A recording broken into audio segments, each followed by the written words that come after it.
Hello, good morning. Wait, I'm about a minute early, but that's okay. Good morning. I am back. Ooh, it's getting hot in here. That's why I'm a little bit flustered. But I had a good morning. I had a good exercise. I had a good breakfast. I had a very good coffee. And today I'm going to be studying, taking a small break from drawing fan art just to study. I want to draw the human hand because it's been a while, and I think practicing that would get me back into the groove of things since I haven't been able to draw in about 2 days. Good evening, Dharma. Welcome to the stream. So, I haven't been able to draw for the past 2 days because I've been very busy. I'm going to study with you guys. I think that's something I said last time. I wanted to study with you guys so you can see how I draw. I have like my study file open. This is the file I made about 2 years ago, and I still use it on occasion when I want to just study and such. Good morning, Maku, even though it's evening for you. Okay. Yes, I'm getting a lot of late night viewers here. I see that I'm passing on the other side of the world. Well, thanks for joining me either way. I guess if it helps you comfort you at night, that's all the same to me. What I want to do is show you my old stuff. To be honest, I think they're mostly safe.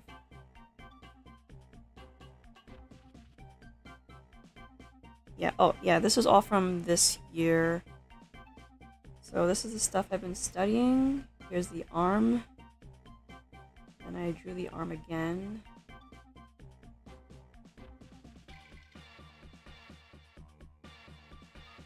Do I want some cookies? No, thank you. I think I'm fine with sweets. Yeah, this is me still studying the arm. More arm stuff. Oh, I drew these strange shapes to like just get an idea of how the arm should bend and how the contour should bend, depending on how it's viewed. It's no sleep time for you today. Whoops.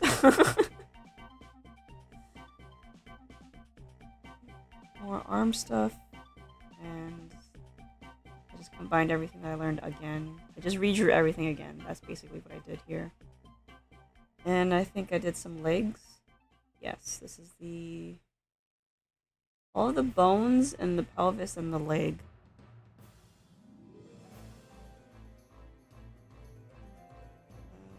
Yeah. I think that looks correct.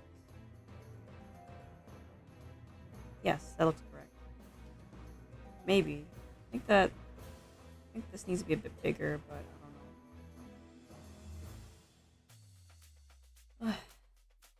Do you want to draw male arms or female arms today? Well, it doesn't really matter, to be honest, because it's all the same muscles. I want to draw the hand, but maybe I should include the arm too, just so you know how it connects and how it bends and such. Let's see, there's more leg. Hold on, I'm gonna hide my avatar for a second, just so you can see something here. Where is it?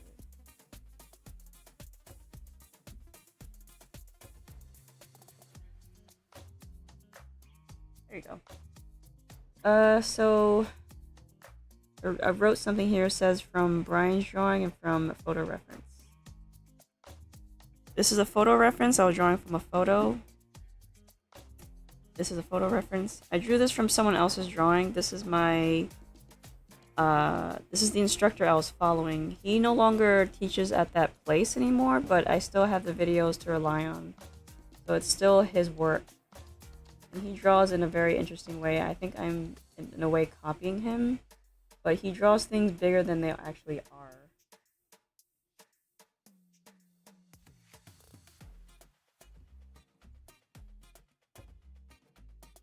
There's more leg stuff.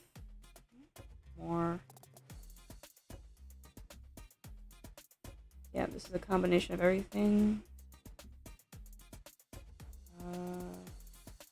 And this is me drawing from other people's drawings, the way that they drew legs.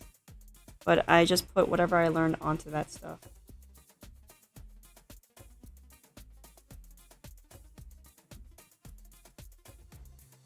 Malku says, when you do hands, you always carve them into big shapes. Works like magic. That's exactly how it should be drawn. You should draw everything to big shapes and just chisel at it and get the shape that you want. Oh, like, this is my torso study. I don't think anything here is, offensive. Yeah, this is all good. I even I wrote myself some notes here. Practice drawing ovals and boxes proportional to each other. Each actual rib cage may be wide, narrow, short, or long. Keep that in mind as you study. References are life saviors. Yeah, they are. So whenever you practice drawing, it's always a good idea to write notes to yourself so you can go back and read what you've learned and figure out what you can do from there.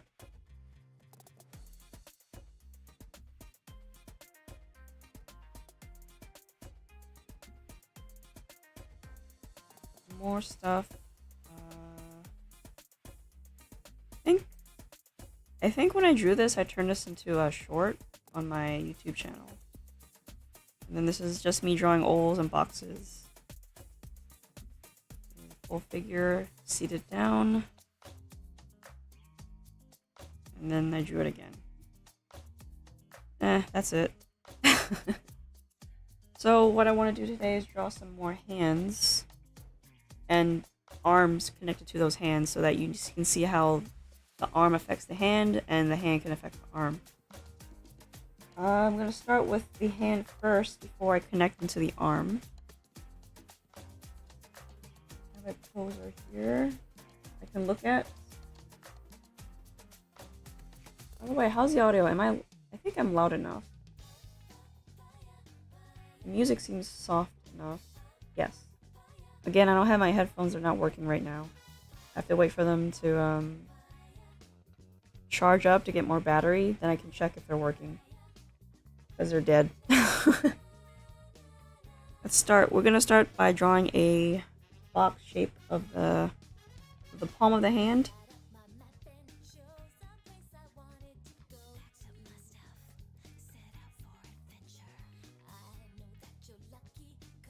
As I'm looking down at this image.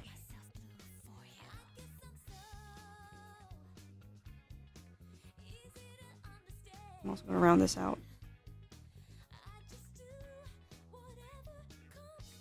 I can already tell I made this a bit too long, so I'm going to shorten it a bit.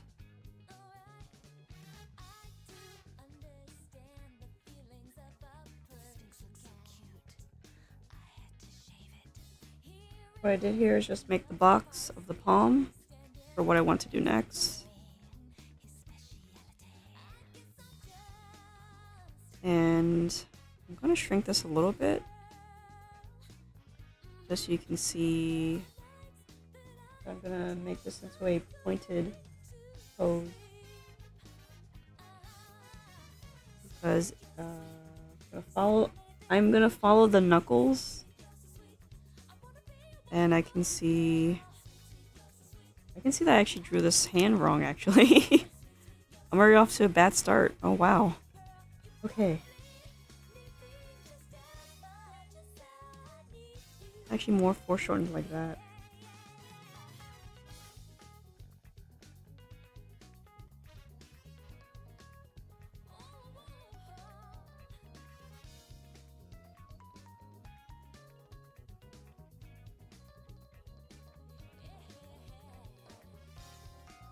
This is why practicing gestures is important, and boxes is important. So you don't run into this problem that I'm having here, which is early morning nonsense.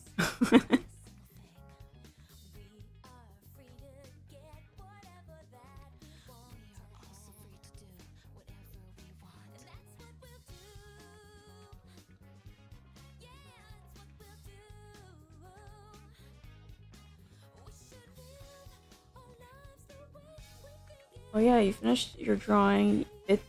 You know it's far from expected, but you like it? Well, as long as you like it, that's what's the most important. Because if you don't like your drawing, then you can't really expect anyone else to like it. But even if someone else likes your drawing and you don't like it, your opinion is a little bit higher in that regard. And what I mean is that I'm reminded of that video I saw of Oda, the manga artist behind One Piece. How he drew this whole image for a splash page, and he decided to just throw the whole thing out and draw something completely different. Because he didn't like what he was seeing. And that's a pretty common thing that most experienced artists do, is that they can start a project and just throw the whole thing out and just start again.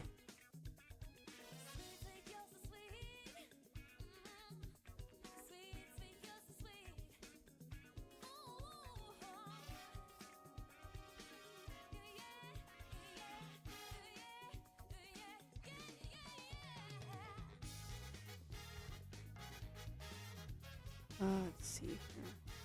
Bend this way. Because I'm going this way.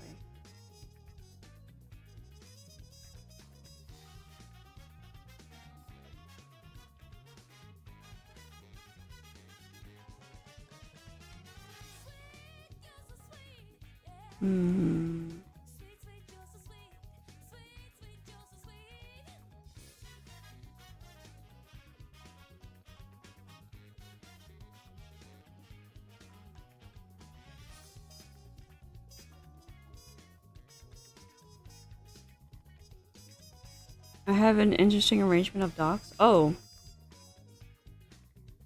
Oh yeah, my tool set is all the way on the left side.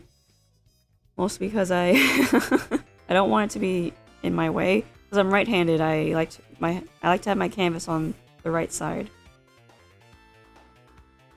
You kind of want to try it on your drawing program. Well, I remember the thing is, this is Clip Studio Paint. I remember I downloaded this template off of the asset store.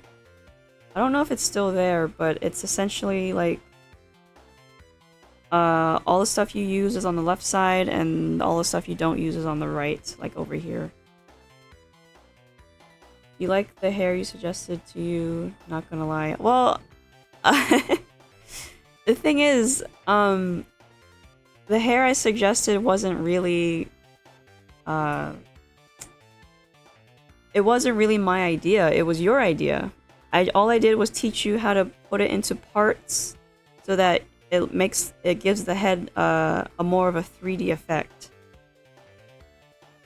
Because when you section off the hair like that, like in actual real life, it makes the head look more 3D.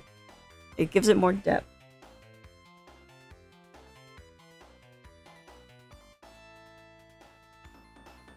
Remember, even though we're drawing 2D images, we are still trying to make them as 3D as possible because that's how we are supposed to think.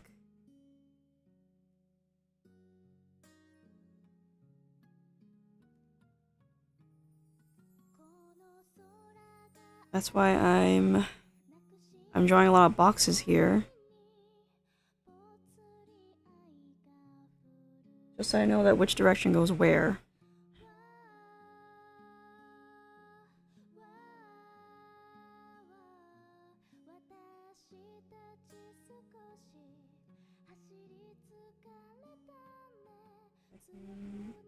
I'm not seeing this side. This goes down. This goes down. This gets a bit bigger.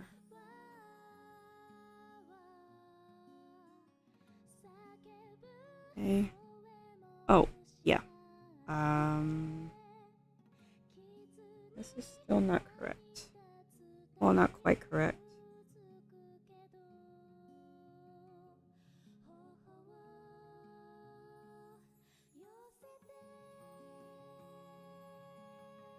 I need more space for the thumb. This is why measuring is very important.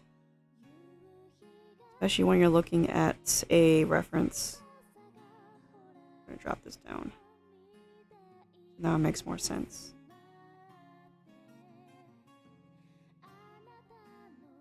Be right back. Gonna grab a water real quick. Alright. See you in a moment. Like that's done. Wrap this around again.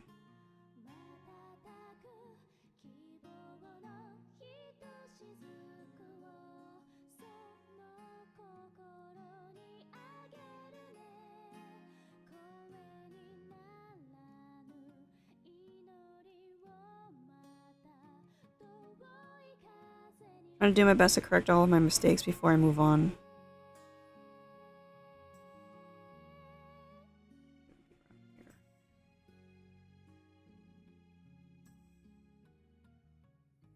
Yep.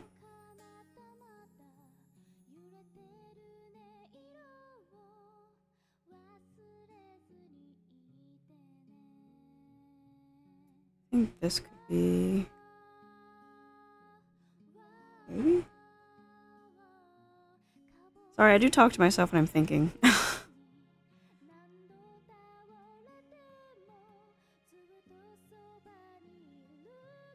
Oh, by the way, I want to talk about Arknights, the current event right now, which is Hear the People Sow. It's Shu and Zuele's event. And the reason why I want to talk about it is because I got pretty lucky in comparison to my friends who were not very lucky. My friend was really unlucky. I think he had to do like almost 200 pulls to get Shu. I got her in about 100 and I got her in 108 pulls.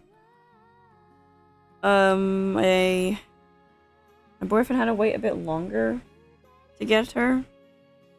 But I got more 6 stars than he did. Arknights? Yes, Arknights is it's a mobile game. It's a tower defense gacha game. Like some of the art that I draw here are characters from that game.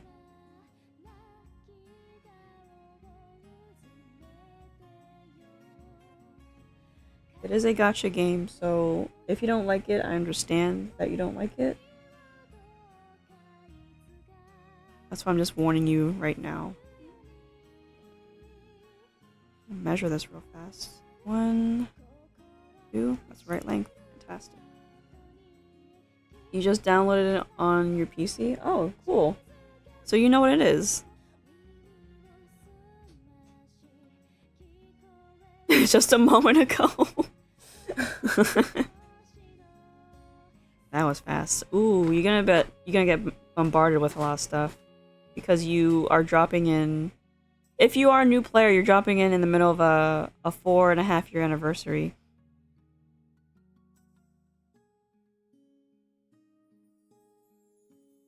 I need enough space for this knuckle and the finger.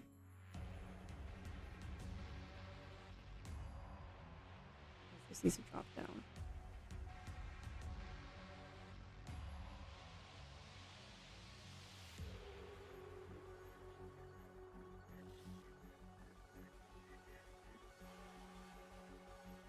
So what I was saying about Shu is that I got her in 108 pulls. Yeah, you're kind of interested in playing that? Well, it is a tower defense game, so it's... If you don't know what that is, you're basically protecting a checkpoint. If you do know what that is, then, well, it should be easy for you. You just have to know what skills the characters do and how to use them. There are people who say that Arknights is difficult, but I think they're just not, they're not really reading the game. Because it's pretty straightforward as long as you, read all the font, how everything works. Okay, so this finger needs to go out more. Actually, hold on. bent more closer to here.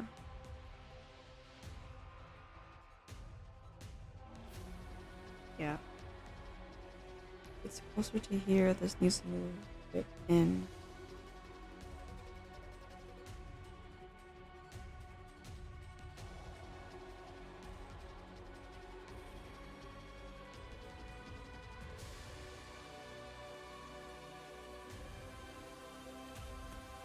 Since I got to play with her skills. It's actually pretty funny. Like Bloons Tower Defense? Possibly. I don't know what Bloons is, but it's the same premise. You're protecting a checkpoint. Welcome back, Dharma. You're protecting a checkpoint from enemies from getting in, and if they get in a certain amount of times, you lose.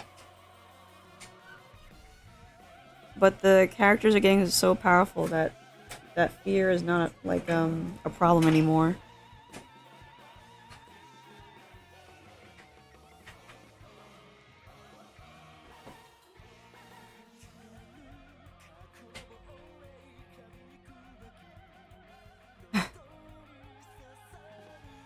So, gosh, this line's not helping me.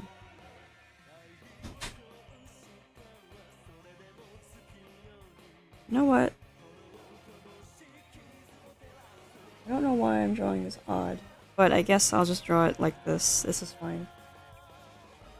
This is actually not quite correct because I just turned the hand in a very strange way. You're not supposed to see the top of the middle finger. You're supposed to see the side of the middle finger. So the main purpose of the game is the gacha, huh? Well, it is one of the main things, yeah. The characters do make up the vast majority of the game.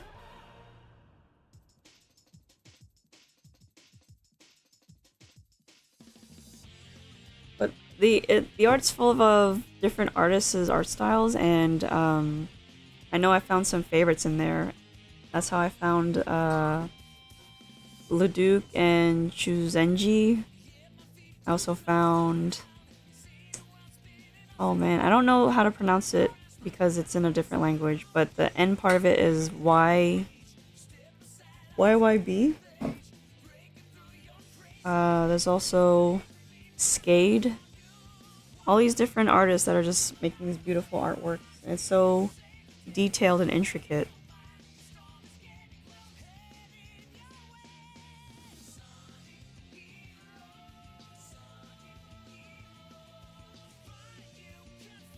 It's the reason why I like the game, because it inspires me to keep drawing, to get to that level of artistic prowess, as they say.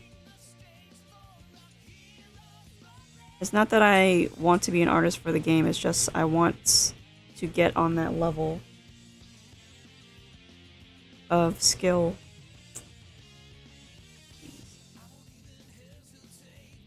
More squeeze.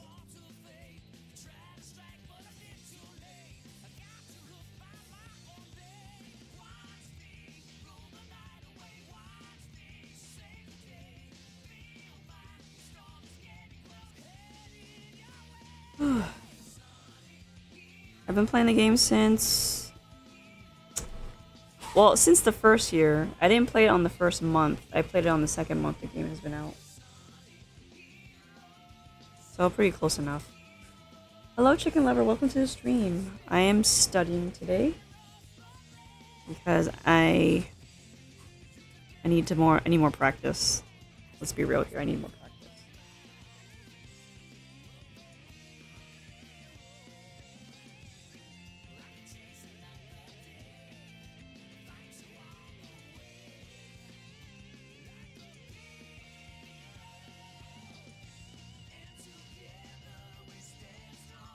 So, I think this finger is still sticking out too much.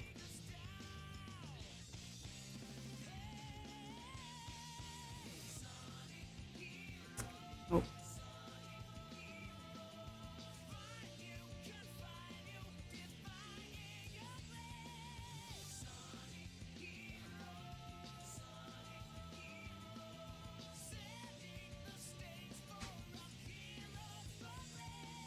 Just a little bit more. A little bit more. Good. That's how it's supposed to look.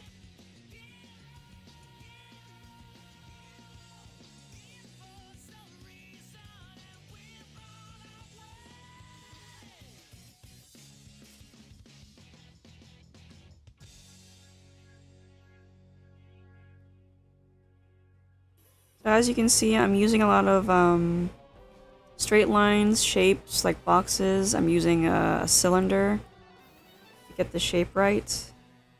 A cylinder for the fingers, a cylinder for the thumb. Because I want everything to fit nicely. And the reason why I'm doing this, I'm gonna do that.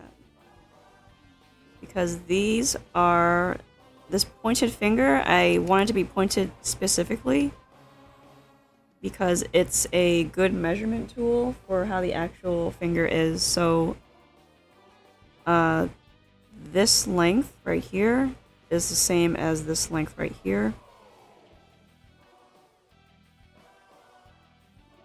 And I think these two are the same, both supposed to be the same length as each other.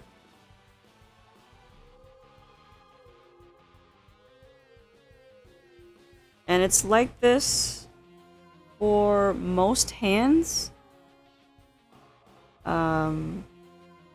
Unless you encounter someone with a very strange bone structure, or if you exaggerate the hands, which most artists would do anyway to, like, let's say, make female hands look more elegant. They would make the fingers look more tapered or thin. Welcome back, Dharma. And it's a way of making the hand looks more interesting to look at.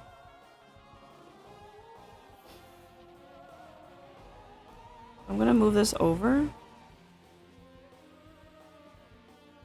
I'm going to add in the wrists. Hold on, there's a tendon that goes this way. And then the rest of the wrist comes out.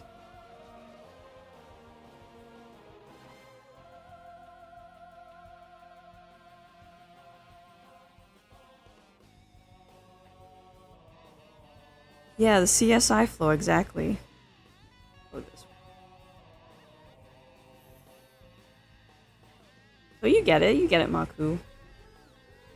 Whole CSI.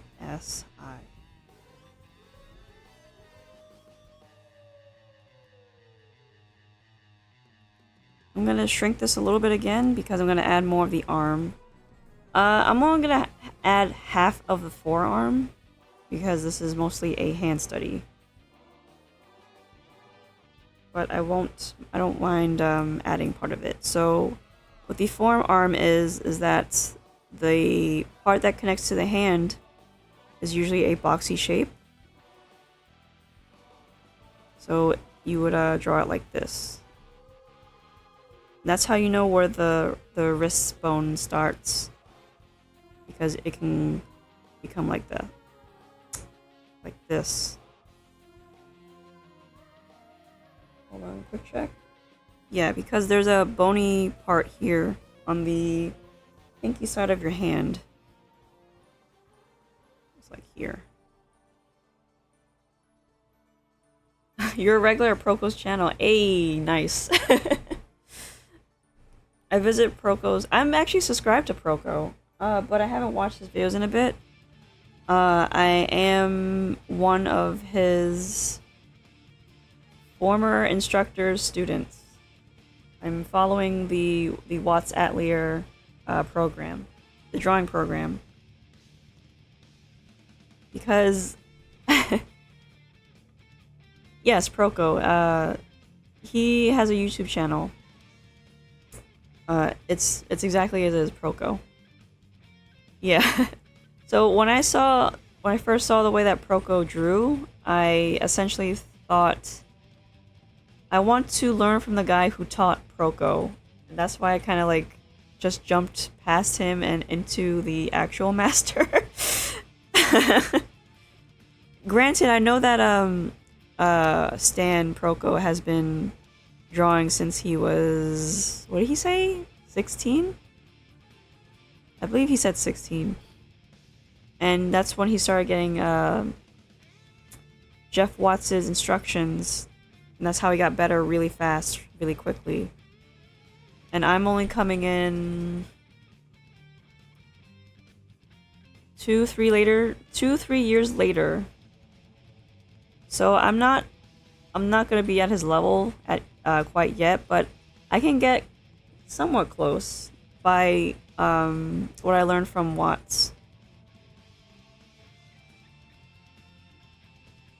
So this is a box of the wrist, and it goes into the forearm, which I'm gonna keep as a cylinder.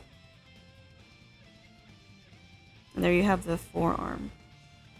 Also, I want to take a quick moment to draw the actual arm.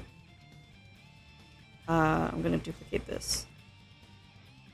I'm gonna shrink it a bit because I want to show you guys something. So this is a hand that's pointing, right? So I'm gonna draw the rest of the arm as just 2 straights.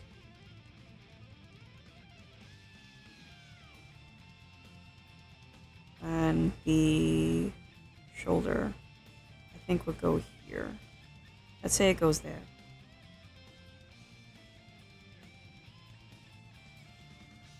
Move this a bit all over. I'm gonna draw the shape of the contour. That's the line I'm looking for. The contour of the shoulder and the bicep and the such. I'm also going to separate here where the elbow should go. And I'm going to put a dividing line here. Actually, I might have to extend this a bit further because of the pointed arm. Let's make this further out.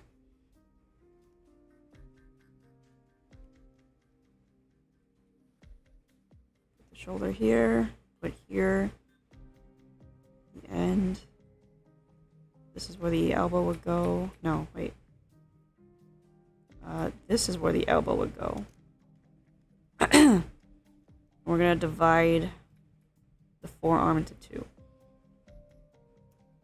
So the reason why I'm doing that is that the shoulder would be here, so it's being separated, and it's pointed this way. So the bicep would be on this side.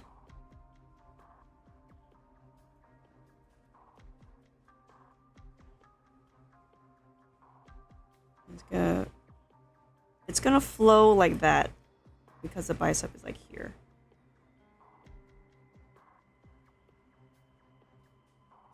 And then this is the elbow, so this stays the same. This stays as a straight because it's just 2 joints connected to each other. And because I'm pointing forward, the flexors. What's wrong with my own arm?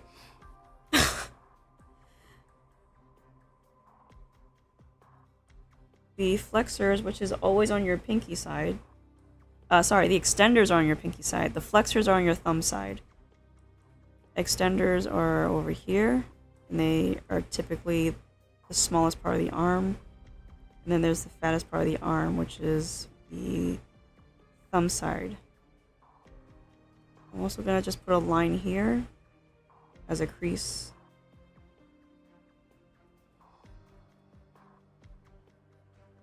And the reason why I drew a line down the middle here is because that's like a rhythm line to show you how what was it? There's this middle muscle that sits underneath your shoulder. It's, I forget the name of it, but I think I may have drawn it before. Let me look at this one. There it is. Sorry. I'm taking a sidebar here. I'm talking about... Where's my stuff? I'm talking about here. You can see my cursor here. If I were to draw a line, it would go this way. It would go that way. That's the rhythm of the arm. If you were to draw from the shoulder all the way down to this side of the arm. Yeah, that's neat. Exactly. If you were to look at the human body, you would see all these type of lines. Well, they're not real lines. They're basically the sides of muscles. But if you think of them as lines, you can just watch where they go, and they will go like that.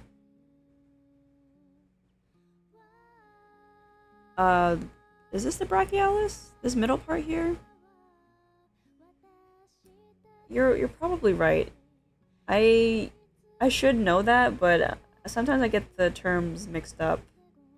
Because this is the bicep brachialis. Is this the lateral brachialis? This is the triceps. I'm gonna... I know that this is the, one of these is the radius. Yeah.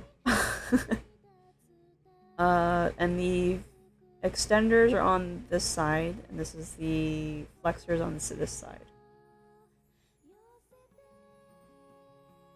You can see it over here. Again, you can, if you were to draw a line here, if you see a bent arm like this, you can just draw a line going this way. Yep, going that way. Onto the, once again, onto the thumb. The same here. Onto the thumb. Once again, I forget. Muscles are confusing when you venture deep within. That's true. This is why the name of the surface muscles are important, but if you don't look at them and study them enough, you tend to forget. But you should remember what bone it's connected to, which should be enough information for you to guide you along the way. So, that's what I was talking about. Let's go back to here. Whoa, here we are. I forgot to draw it. So, yeah, so the bicep here would be lateral, turning towards your body. If you were to draw it, of course it would pop out, so it looks more like this. More like that. Because it's more of a... It's also its own kind of box, I guess, is what I'm trying to think of here. And then there's the brachialis. Blah, blah, blah. I don't know. Yeah, the bones and the major muscles. You can see a little bit of the tricep here if you were to, like, view this in real life. I remember the coral brachialis is that muscle that's in the armpit. That sticks with me for some reason. Because it goes in like here. Like that.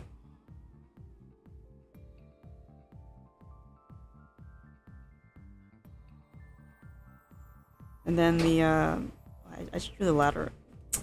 Latissimus, excuse me. Like I just drew almost the rest of the body, although this should be a bit bigger.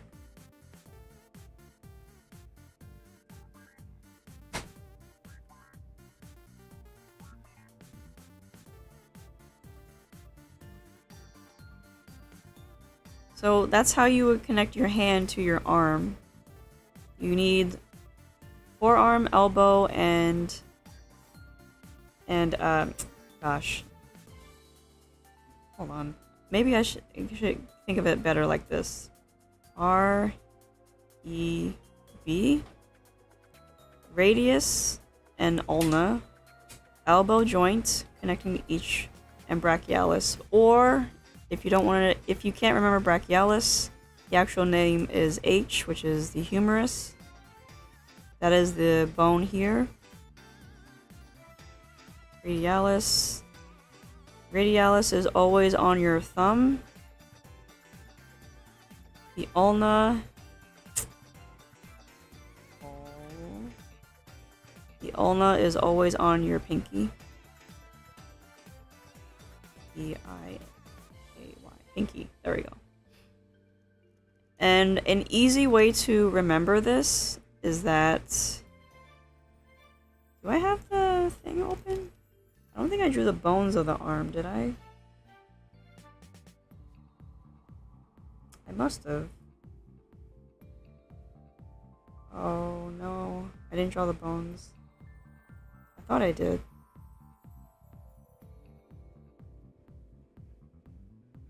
Nope, that's the leg. Maybe I drew it here. No, this is just old stuff.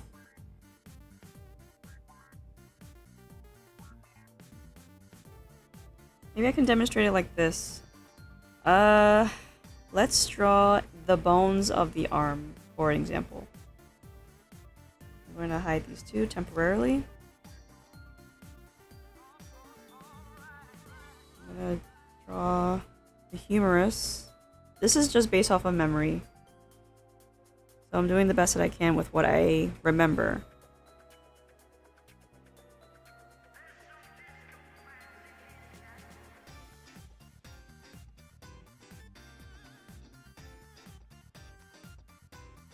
I know for a fact that the humerus is just a shorter version of the femur because they share that type of attribute.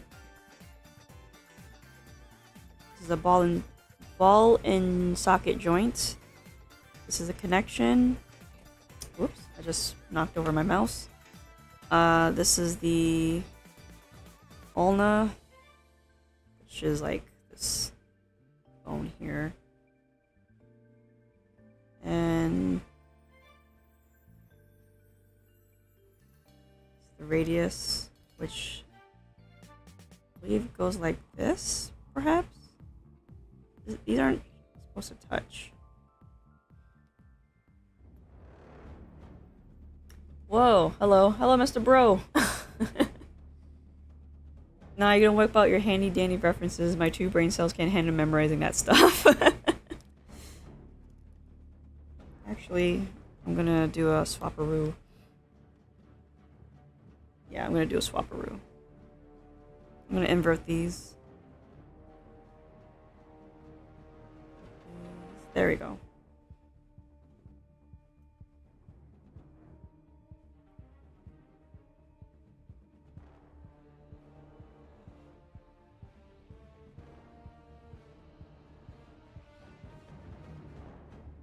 Hold on, I'm thinking about the twisting of the bones.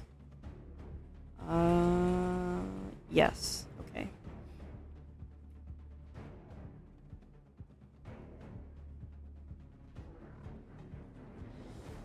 So actually, the thing about the thumb is that it's not connected to the wrists. It's connected. Actually, it's connected directly to the wrists. It's not part of the rest of the hand. So I'm gonna just draw the wrist bone like this shape, and then the hands like so, and then the bone of the thumb goes this way.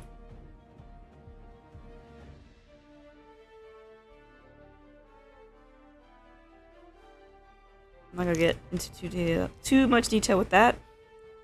So this is a supinated arm, which means that this is a relaxed arm. It's usually palm side up. Damn it, the metacarpals. Yes.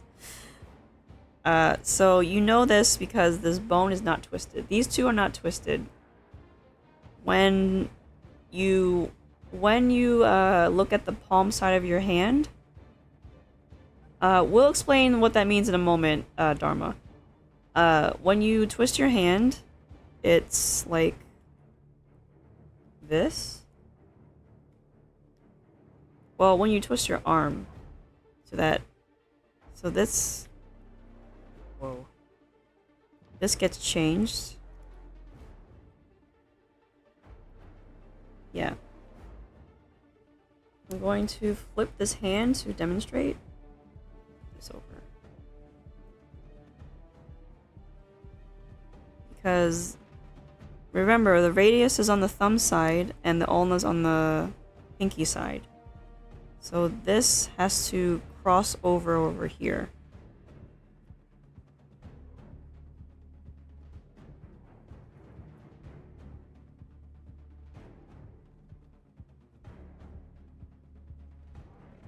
And the ulna goes towards the pinky.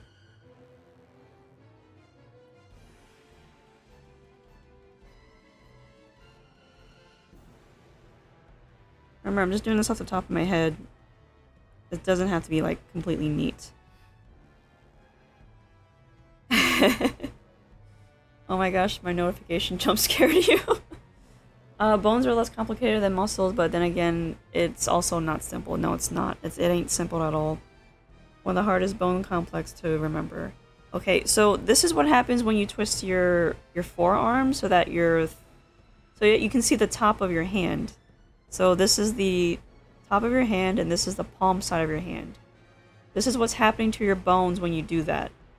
Now, the reason why this doesn't hurt is because this is your radius, and it's designed to do that.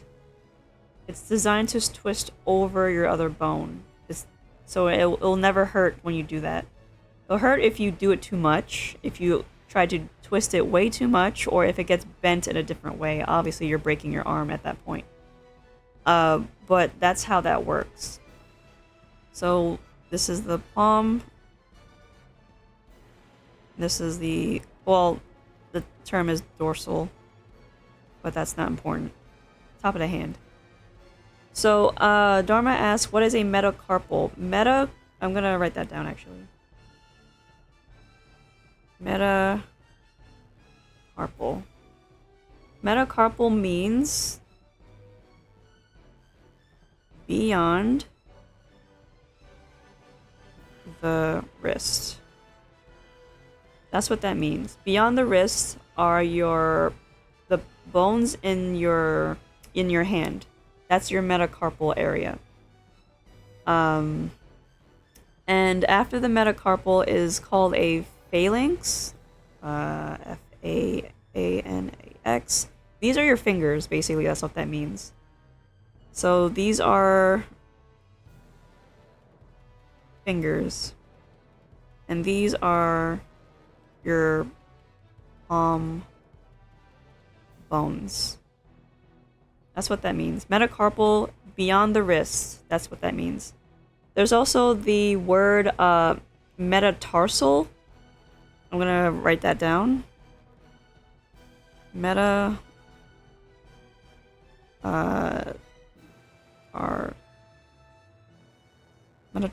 That means beyond the ankle bone. That's the bones in your foot. And then those toes, I believe they're called phalanx as well, but eh. What are you crying about? The stream reminds me that my vacation isn't eternal.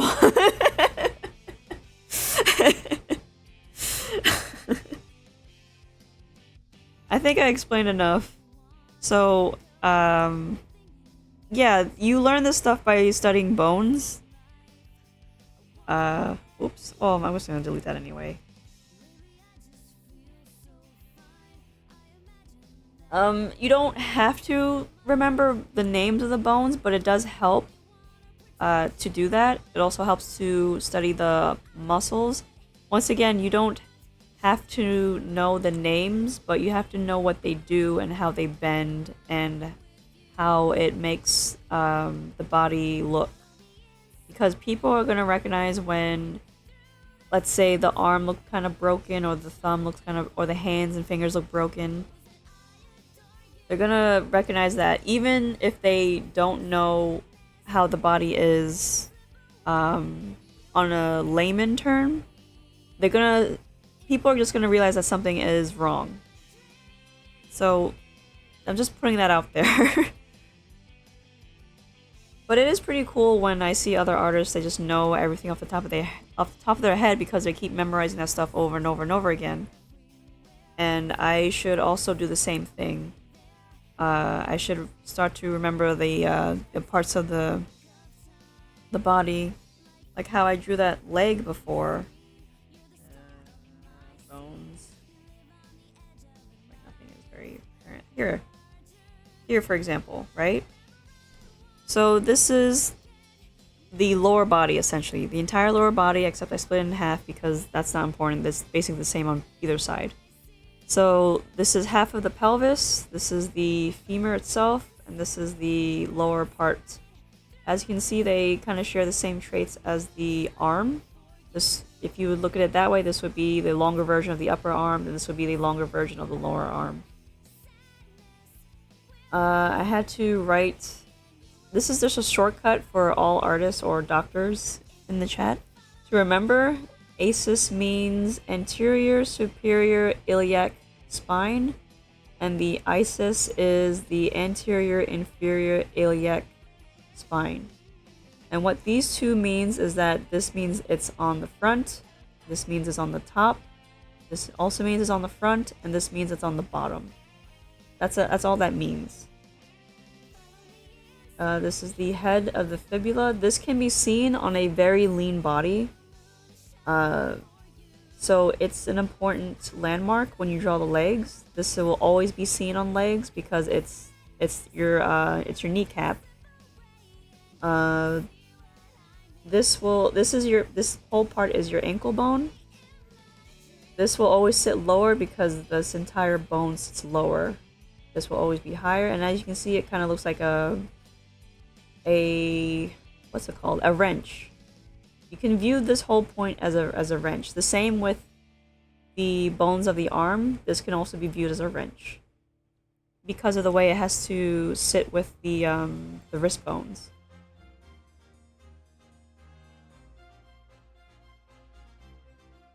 You know, it's kind of fun to like talk about this stuff, but that's part of the learning experience.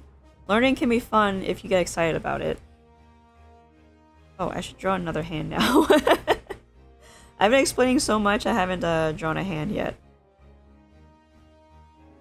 I'm gonna shrink this and just add it to the file. I usually like to draw like a large hand and then I shrink it to add it to my collage of studying. That's what I do when I'm done drawing the hand, or drawing any part of anything.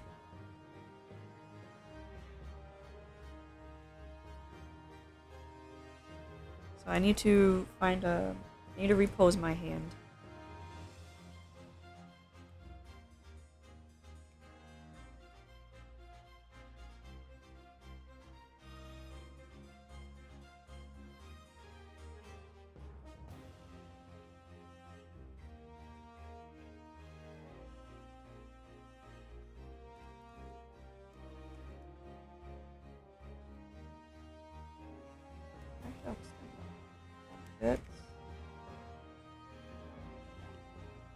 Perfect. Okay.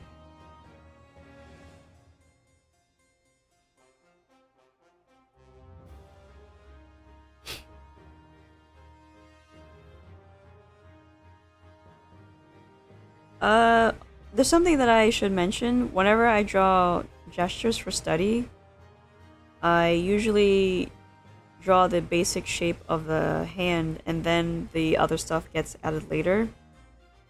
But when I do study of the hands, I don't do that so much. I should, though. I should do that because it would be faster. I usually get straight into the structure, and the difference is that I'll explain the difference here. So this is a structure drawing, right? It's a structure drawing because there's detail in it. You can see there's a box, you can see there's a circle here, and I demonstrated the contour or the plane changes of the limbs here.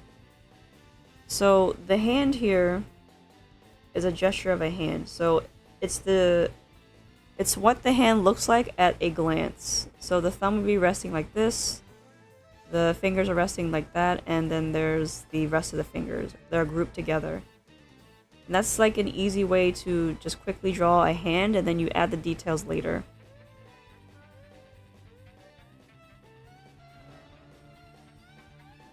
I find my quick zoom out.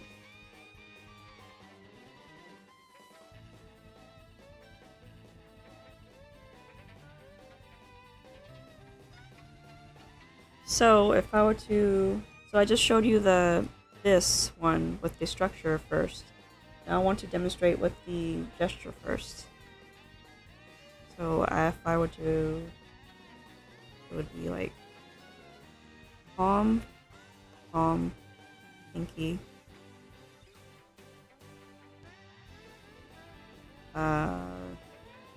grouped fingers, which is like this, and then whoop, the pinky's too high actually. Then index finger,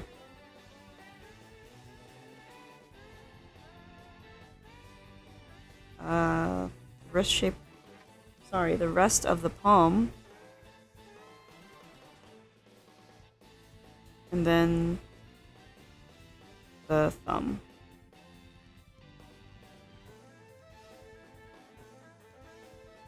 Sorry if you don't understand, my brain is trying to translate and understand your explanation at the same time. That's understandable.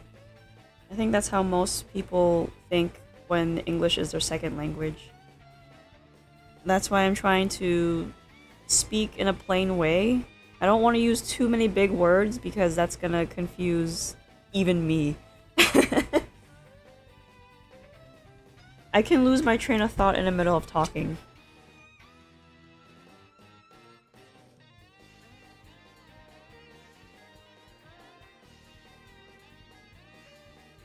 This is why it's important to learn as if you're a young child. You need to explain things to yourself in order to learn how to do anything, and when you do that, you can explain it to someone else. What's this? A big word is ostium? Muscular? Nervous? Okay, chill out there, Mr. Bro.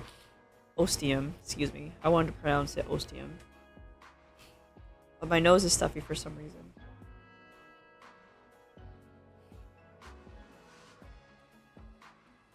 Oh, right. I didn't finish my gesture. I wanted to add the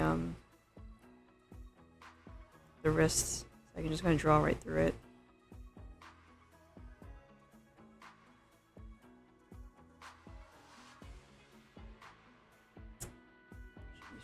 There we go.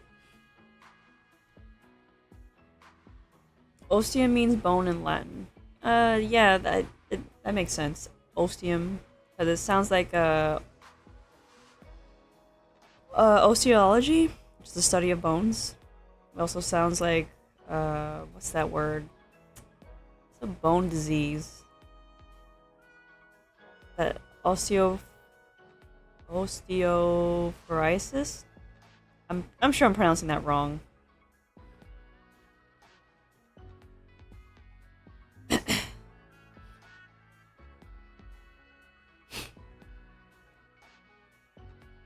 Osteoporosis. Osteoporosis. See, big words, they trip me up. I don't mind.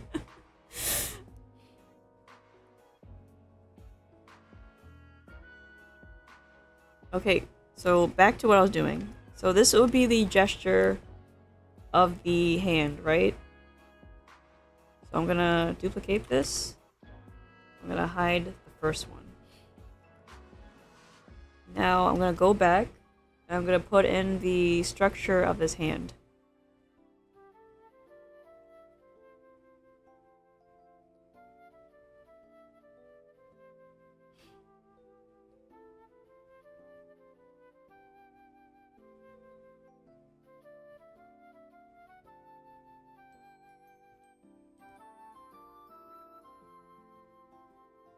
Oh, fun fact about the thumb bone.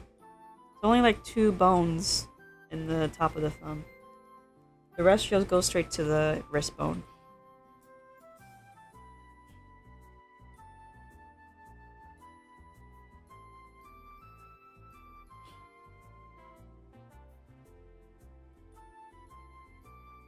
Also, Maku, you should know that drawing the thumb is like drawing a dog's head.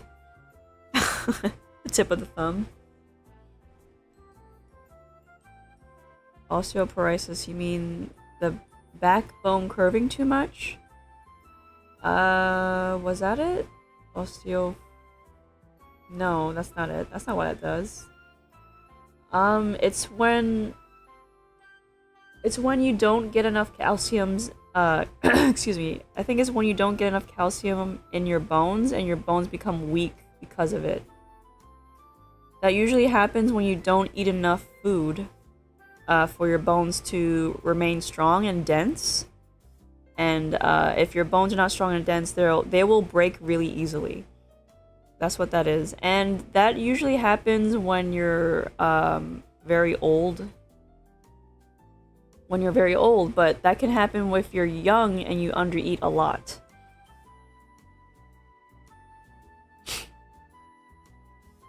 Yeah, so always drink your milk.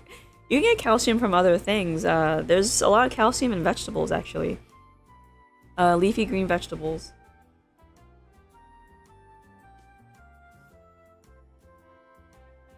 I mean, how else does the animal produce the calcium if it's from what they're eating, and if they're eating like grass and other plants, then the food that they're getting has the richest of nutrients. This is why there is also almost as much protein in broccoli than there is in chicken.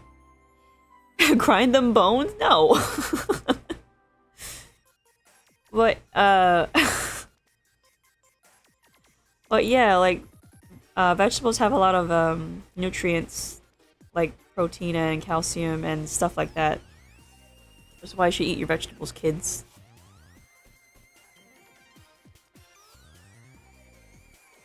This would be a bone right here.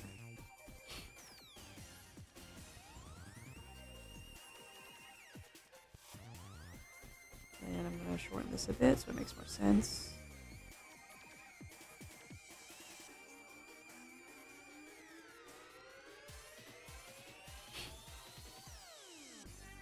So there's a joint here and then there's a joint here. I'm going to draw this properly. It's gonna stick out like that and like that.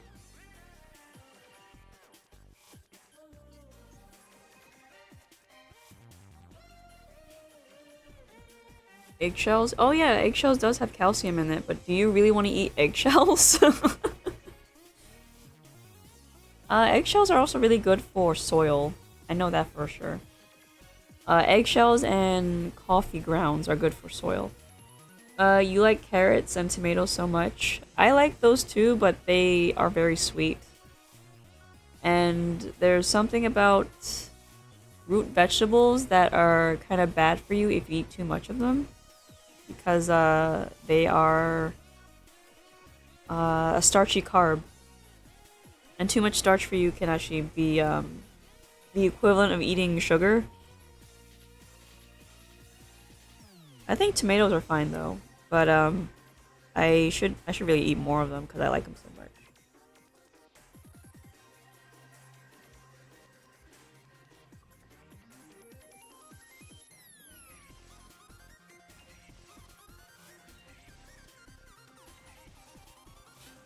Excuse me. This should be lower. Wow. Calcium is a broad topic. That's true. It is a broad topic. It also is a very dense mineral. No, it's not. Calcium's kind of brittle in its way. I like hard thing to chew like carrot. Hard things to chew. Oh, yeah. It reminds me of when I couldn't eat carrots. For 3 years, I couldn't eat carrots because I had braces, and you can't eat certain foods if you have braces. So I couldn't eat carrots, and it kind of made me sad. There was a lot of hard foods I couldn't eat. I couldn't eat carrots, candy. I think celery? Maybe celery was okay. I couldn't chew certain meats because they would be too tough. I couldn't have popcorn. Yeah, so for a better part of 3 years, I couldn't have my favorite one of my favorite vegetables. Sad bunny.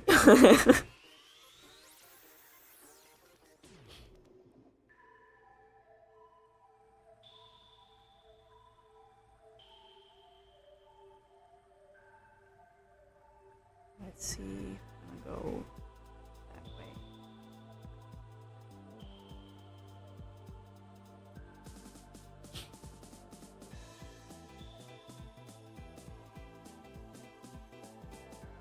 Trying to keep the shape here in mind. This is... Hey, this is curving this way now.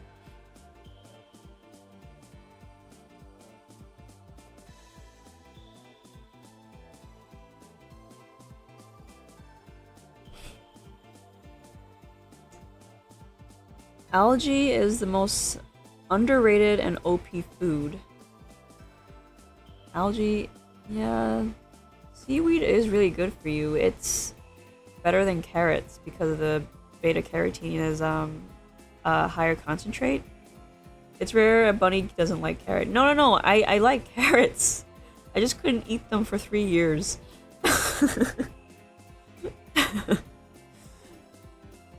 I do like eating seaweed. Specifically the nori, the roasted seaweed is really good. It's a really good snack and it's basically like no calories. I also like the flavor of nori in ramen and in fish stock. You like it too? Yeah, it's salty. It is salty. It's I think it has its own natural MSG in it. So it tastes really good.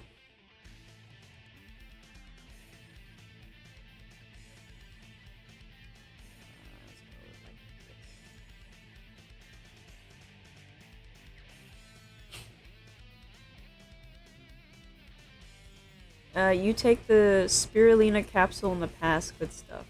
Spirulina capsule? I've heard that before. Isn't that isn't that in a grain? Like what was it, an ancient grain? Or am I thinking about something else? The spirulina.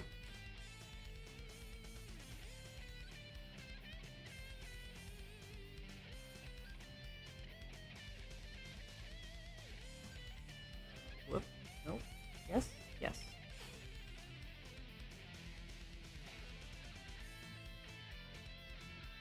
This would be higher, this would be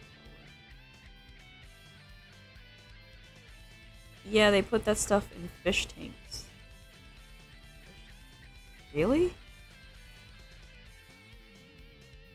What does it do for fish tanks? Oh, the type of algae. Oh, right. Okay. It's a type of algae. This is a bit too weird.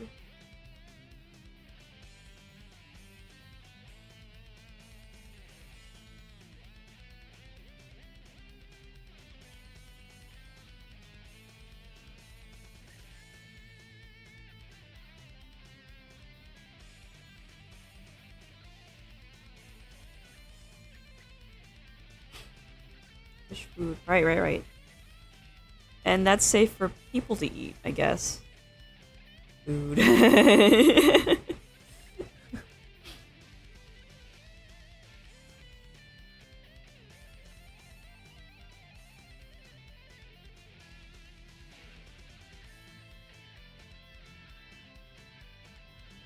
Actually, I want to check the weather real fast. Hold on. I want to see what tomorrow will be like.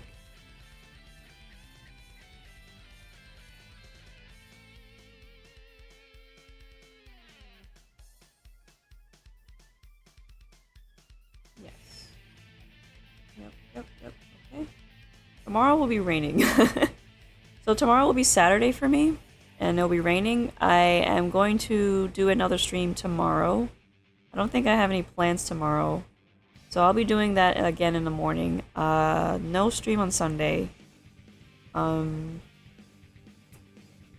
There will be... Wait, hold on. Let me check my calendar 1 second. I want to make sure that I'm correct. Because I think Monday is free for me. Yes. So I'll also be streaming on Monday. So Saturday and Monday. I will be streaming again. Funny thing about plant is that most of them can't be digested fully because... fully by us, but beneficial regardless. I think that's because of the cellulose that's in them. I know I have a hard time chewing parts of asparagus because my teeth just can't break them down, and I just wind up just spitting it out anyway.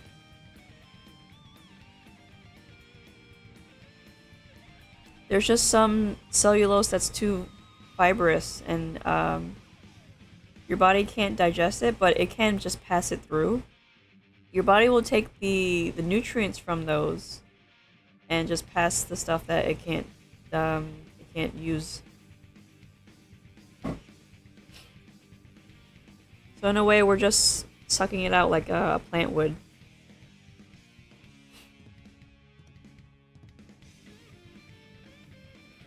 Maybe I should put the knuckle in here just so I can... Every time I get distracted, I look at my work and I'm like, that doesn't look right. Blend well and then chug it. Asparagus juice. That sounds gross.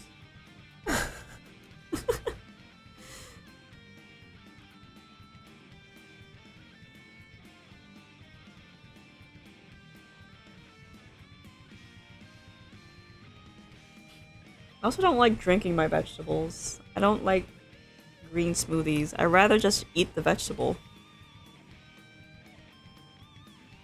There's something about juicing that kind of wrecks the whole point of the health benefits.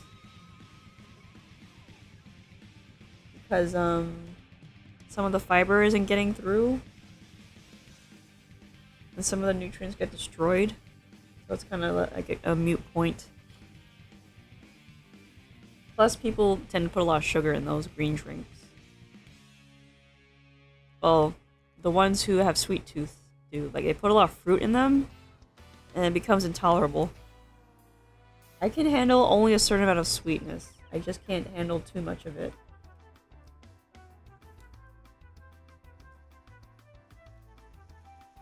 I think this is tilted too far down. Yeah, it is.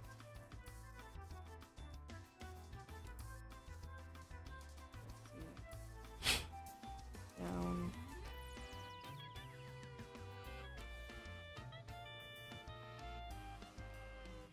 Most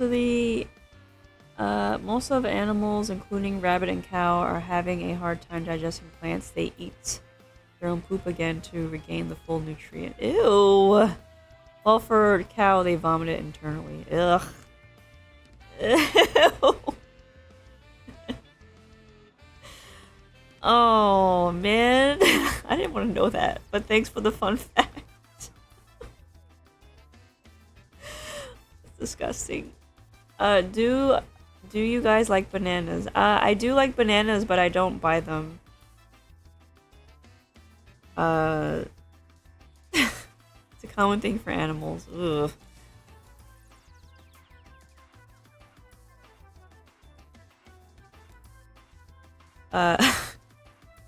I like bananas in, like, desserts, like pudding and certain cakes, but I don't really keep bananas in the house, mostly because, I don't know. I don't keep a lot of fruit in my home. It's usually like the first to rot, which is why I only buy it occasionally. Because I'm mostly just eating my vegetables as fast as I can.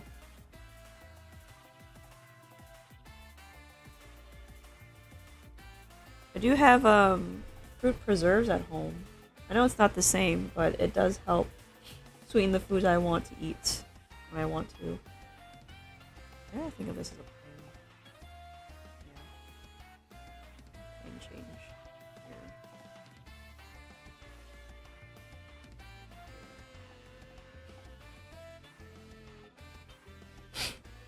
here. Sorry, you're really excited.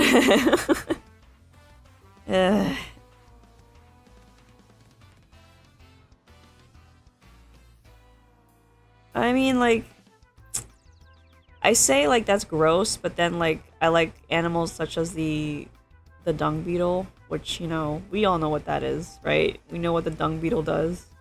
I just think that creature is very cool.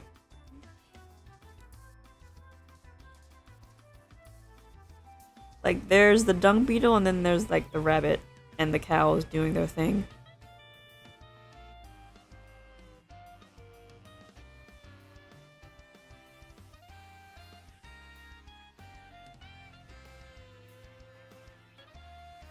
These rotate a little bit, not that much. There we go.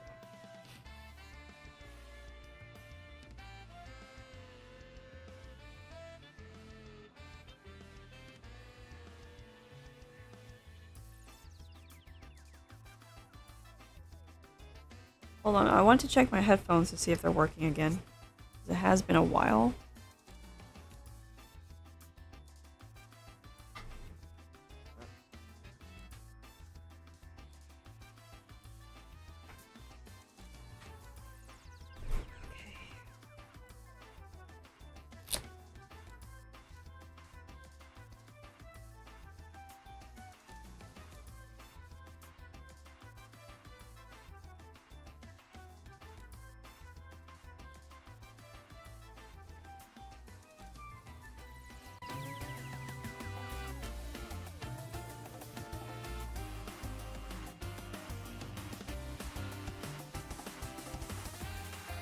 Okay. Okay,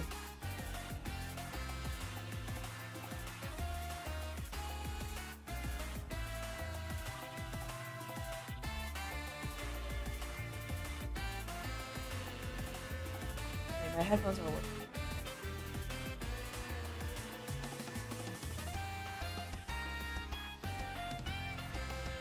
Bro, what did you say? The best part is that some species need to eat their parents' poop to pass down the gut bacteria in order to survive. Yeah, that's right. I do know about that. I forget which animal. I think there's certain birds who do that. Or, yeah, certain birds do that because they have to do that for their young.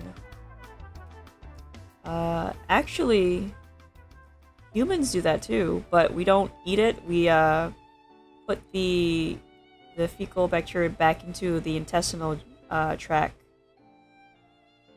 to boost the health of your guts.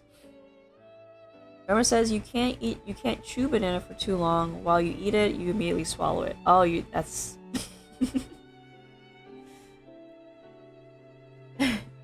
I get like that sometimes with, strawberries. Like, I don't want to chew it for too long. Yeah, we apply the same principles for lactose intolerance, exactly. But I wonder if they can do that for, like, celiac disease. Or, like, gluten intolerance. I know, the gut thing, for humans, it can be applied to babies. If they have, irritable bowels. Like, they take it from the mom and they give it to the baby. And it does help the kid a lot.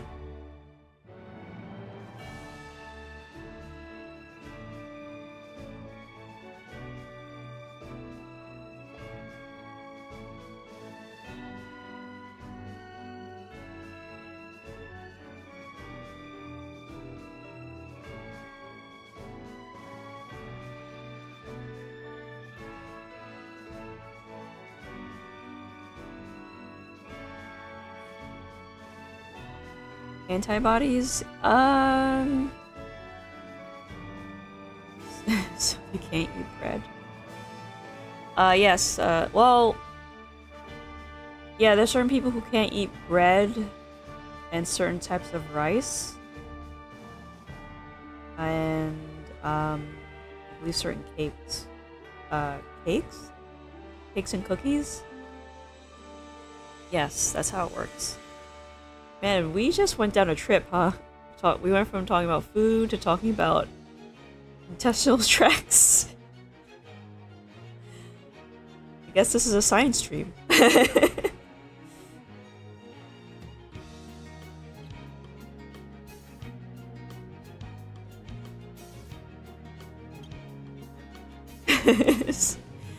There's no need to apologize. It's nice to talk about things that engage your brain. Because thinking about how the world works or how animals work is actually good. It's actually a good way of just learning about anything. I'm thinking later I want to look that stuff up.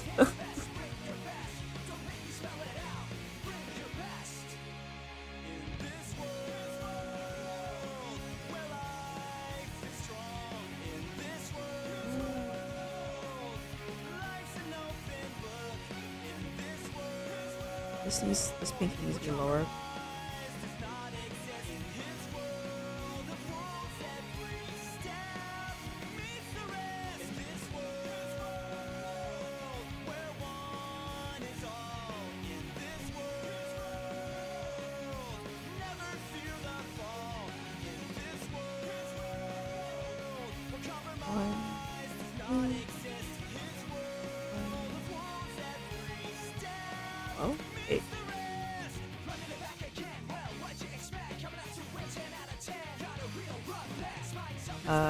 Hold on, I need to measure. 1,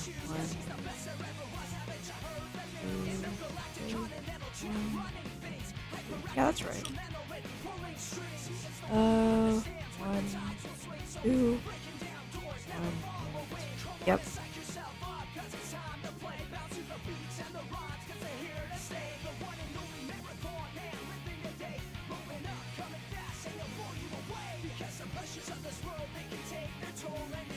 I'm gonna draw in the muscles. There's this thing that I used to do when I started drawing hands.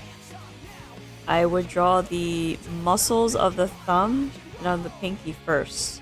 And that's how I was able to find out where everything else goes. So what I would do is draw thumb muscle first, and then the muscle of the pinky. And when you do that, you figure out, hey, the other finger goes here, here, and there. And these two muscles should not touch. So that's a good rule of thumb when you're studying human anatomy. Especially for the hand, there's only 2 muscles in the hand, and it's on the thumb, it's on the pinky. Everything else is just tendons, fat pads, and bones.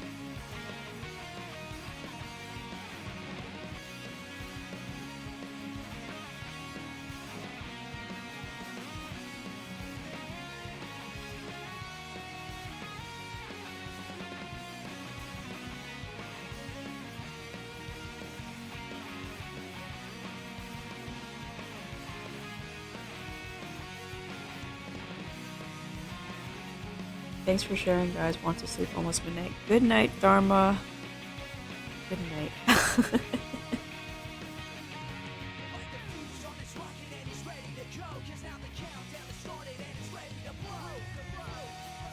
See you tomorrow. Yes. I'll see you tomorrow. And I'm sure you're going to be early as well. Here. Ulna's on this side. Radius will be here. I'm not gonna draw the whole bone. I'm just talking to myself, honestly.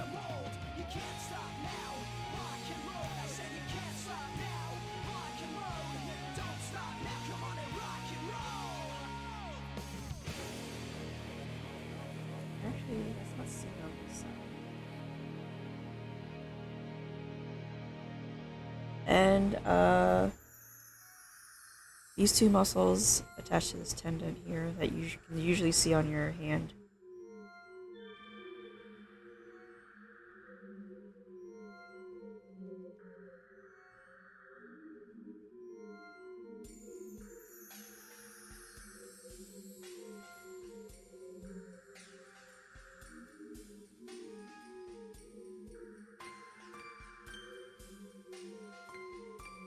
There we go. Alright. I want to briefly show you how to make this hand look a bit more feminine. It's pretty easy to do. So I'm gonna duplicate it. I'll show you how it's done. Let's move this one over. Let's move this one over. So the one I made is going to be the more feminine hand. And this part is pretty easy because we're just going to make everything a bit smaller and much more tapered off.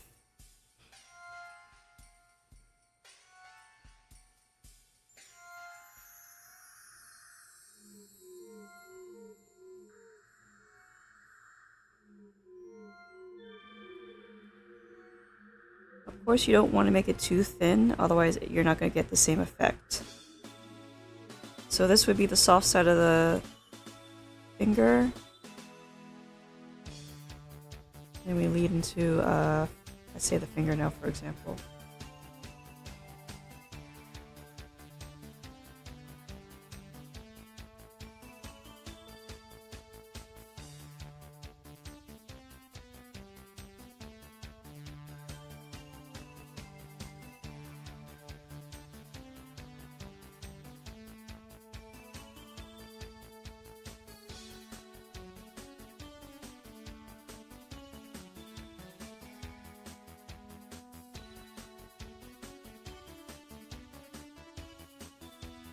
And it's important to know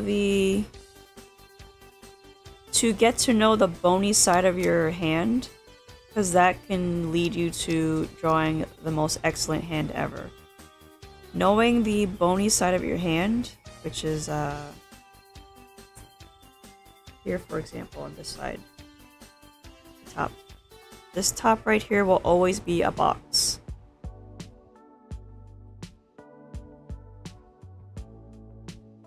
Because that's where your bones are. This will always be a box, and it will always lead you to where you need to go. Same with this one. And the same with the others. The same with the thumb. I kind of already drew the boxy shape with the thumb. And this is important to know because this is how you shade. Because you know that this is a flat top and this is a flat top, flat side, you know where all the shadows can hit.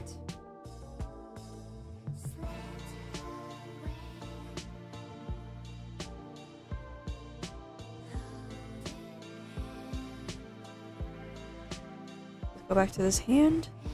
We're gonna make this fingers more feminine.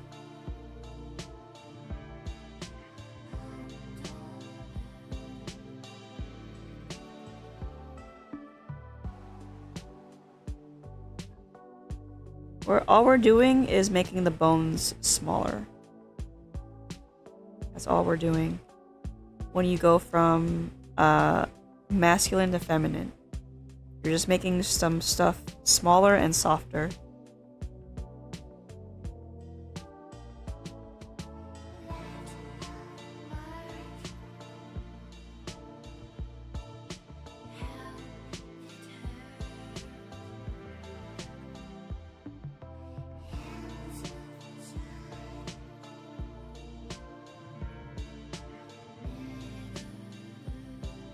And of course, depending on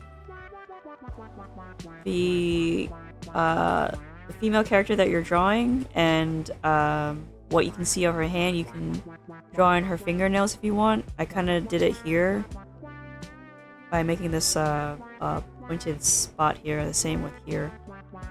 I can do the same here with the thumb. Just throwing a fingernail over there.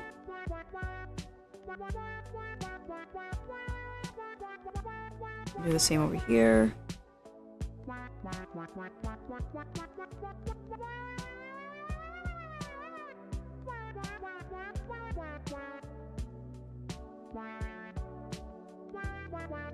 And here as well. See a duck song? Duck song. Oh, this is the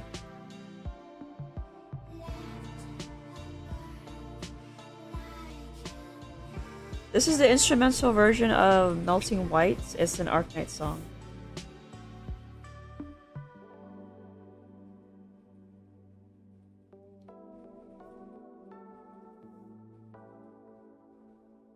Oh, I see. Well, Dharma's already gone.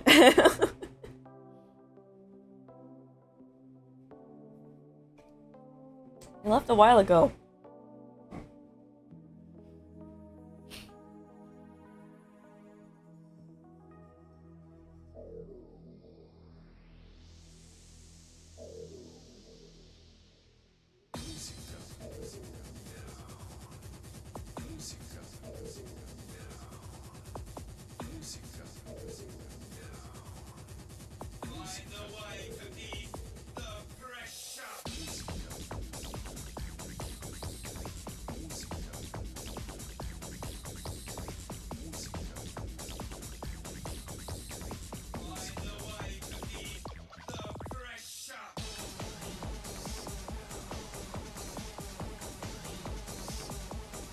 I don't want to shrink too much, otherwise I'm gonna run into errors. Which I think I have already, because now her fingers look a bit too short. The bent fingers, I should say.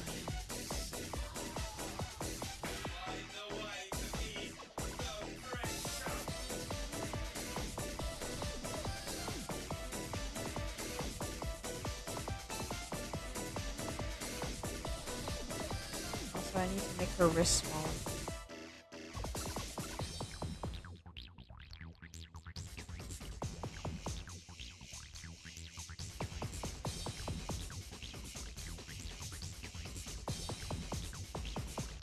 A little bit smaller. That's it.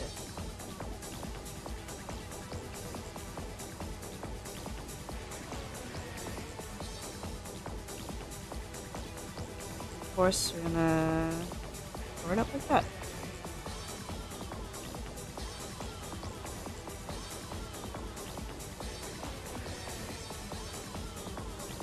You know what? I really do like these study sessions. Mostly because I can get into the zone of executing what I've learned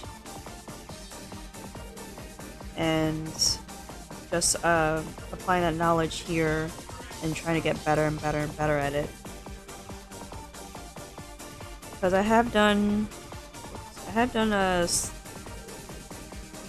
offline study stuff.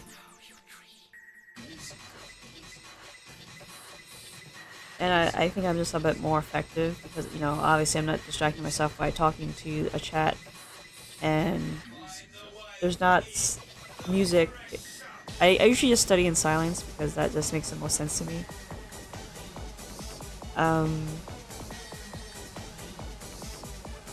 It's not like it's not like I'm gonna like get up and start dancing. It's just sometimes, depending on the music, it does put that rhythm in me that gets me hyper to a point where I'm just not gonna be sitting still anymore. That's not good for steady drawing.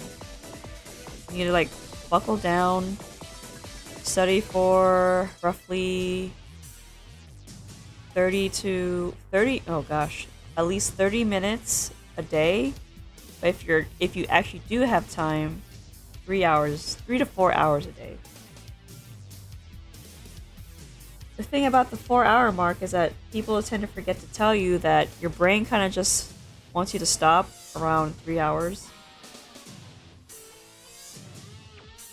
I don't know why that is. I think I heard. What was his name? Mark Burnett? No, that's not the right name. That's not his last name. Anyway, he's also another artist on YouTube. He stated that your brain only has the capacity to study for up towards 4 hours. Otherwise, it becomes fatigued or bored of the material that you're trying to ingest. And that makes a lot of sense because after a while, I become disinterested and I want to move on to other things. This is why, Mike Burnett mentioned. This is why taking breaks is important. Even if you do take a break, though, studying for that long on one thing is going to be... I'm not going to say detrimental. It's going to be tedious after a bit. Attention only stay for 30 minutes. Yeah, for upwards to 30 minutes at a time. That's why you're supposed to take breaks. Especially if you're drawing, especially. You're supposed to take breaks between 20 to 30 minutes. Otherwise, you risk either carpal tunnel, injury to your elbow, or injury to your shoulder. Or just becoming disinterested again. Beyond that, attention is governed by another different form. Yeah, that's it. Thinking about a pose I can't think of for a hand.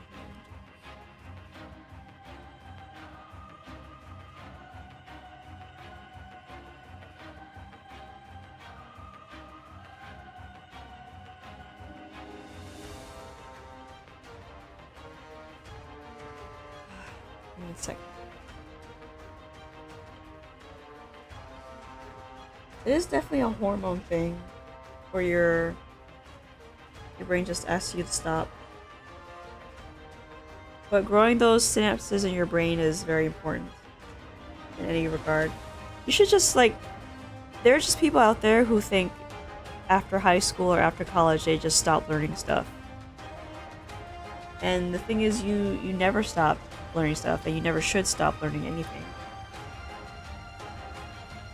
Because having more than one skill set is important. Yeah, but, well, learning is literal pain. Yes, it could be pain if you do it too much. Actually, anything that's done in excess will always be a detriment to you. Even eating healthy can have its adverse effects.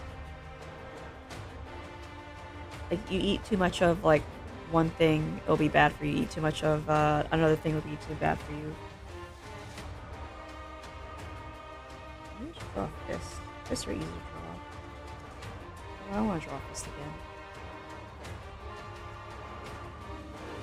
No, it is not figuratively. Yeah. Yeah, it's literal painful. It can be literally painful. Because you're stretching yourself thin. Share the same science with addiction. Yeah. Ooh. Ooh, you're right. There are people who can become addicted to anything. It doesn't even have to be a certain type of drug. It can be food, it can be reading, it can be exercise. People get dopamine hits from anything and they want to keep chasing that hit. Oh, here's a good one. Actually, I want to draw a different thing.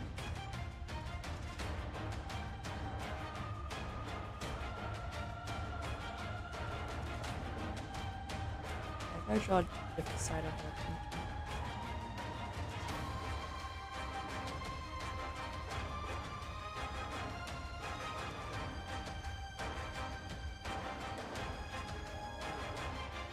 I once saw a clip from a podcast about a guy. He is a bodybuilder, I think. Yes, he is a bodybuilder. And he would confess that he would get a dopamine hit from cardio. And he was aware of this, and he had to control himself when it comes to cardio because he knows too much of it is bad for his heart. So being aware of those things is very important to him specifically. because he knows like he wants to get that next hit as soon as possible, and it requires him to what was it? I think he liked running. Yes, it was either running or cycling. Whatever his cardio of choice, he just wanted to get that dopamine hit. Crazy, right?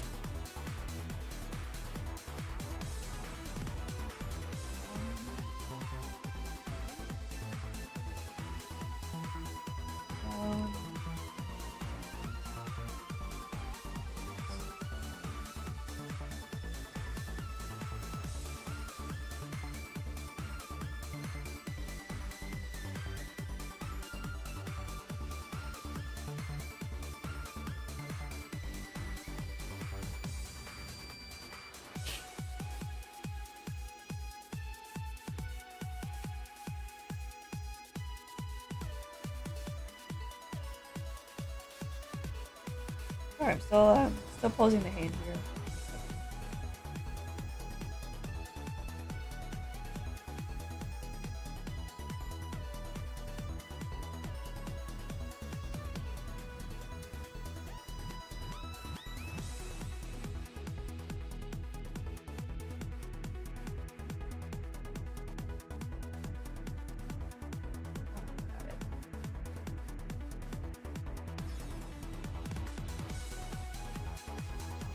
I want to draw the pinky side of his hand. You forget the term people dying because of sport exercise. I'm sorry, sport addiction is a thing. Commonly having jogging marathon, cycling too, right? Passing away due to sport. There's a term for that, wow.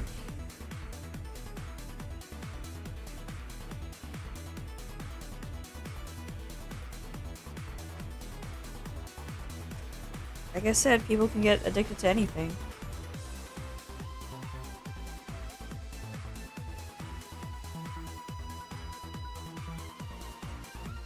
Oh. But I don't have to worry about those things, even though I am a fairly active person. I do like cycling, and I do like lifting weights, but I don't have an addictive personality. My brain doesn't work that way. It doesn't... It does. My dopamine hits don't last very long, to be honest. Let's say like I was having a delicious cake, for example. Like the dopamine hit would last about 3 bites in, and then I'm over it. That's why that's something I don't have to worry about. I don't have to worry about overeating on those type of things, or overdoing those type of things, because my brain just kind of shuts it down, or my body tells me, hey, I had enough.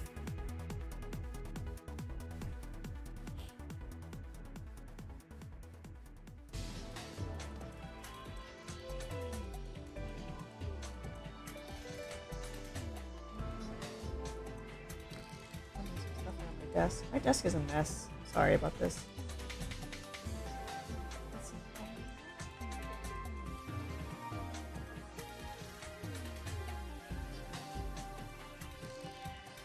Okay.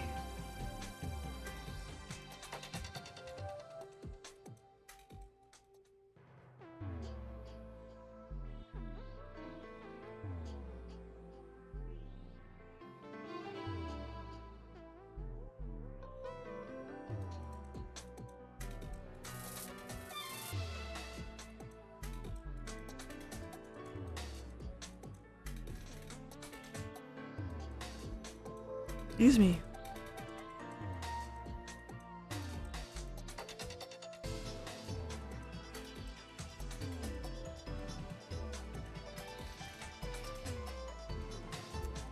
You know what? I'm gonna gesture this one out too.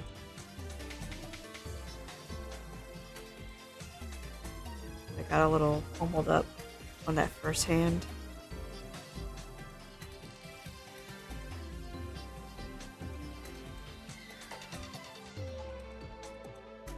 Also taking up too much space.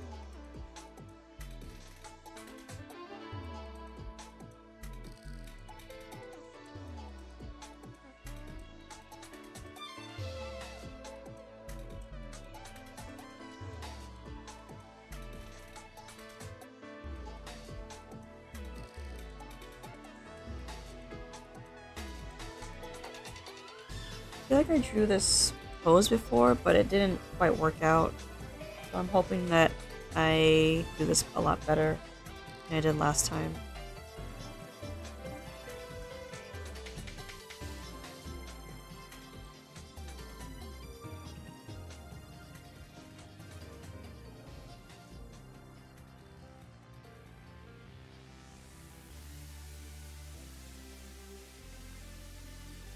You know what,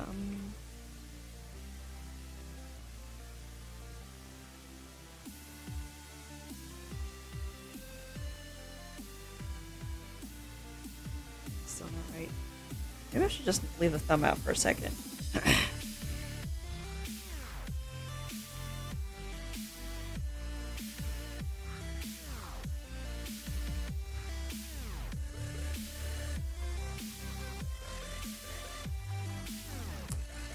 Index.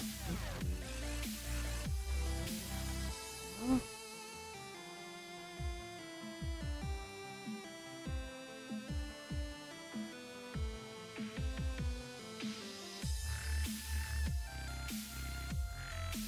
Should be longer.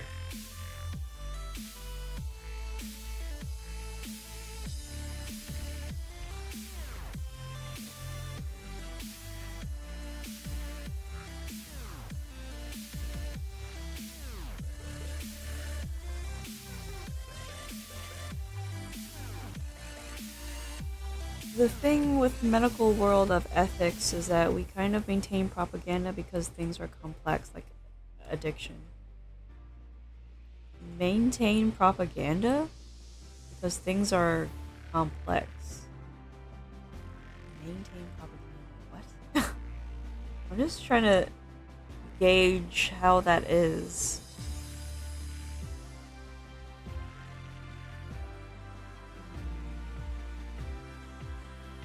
Can you give me an example of that? Maintaining your propaganda.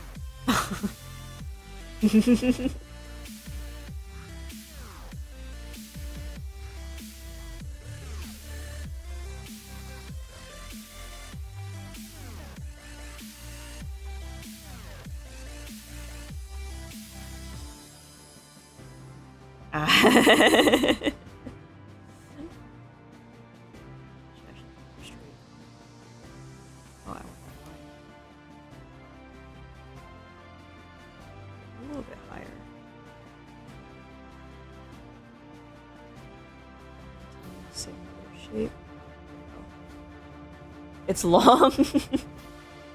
You can't give like one example.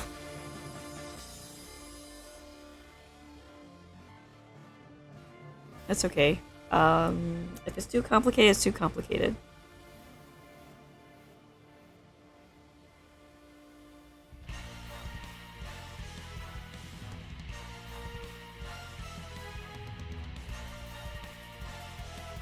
It's long, political, like a cigar.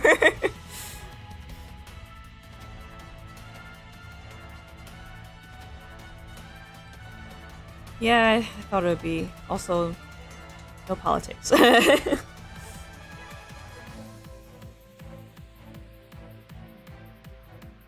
I'm just gonna have to believe you since you are the med student, Mr. Bro.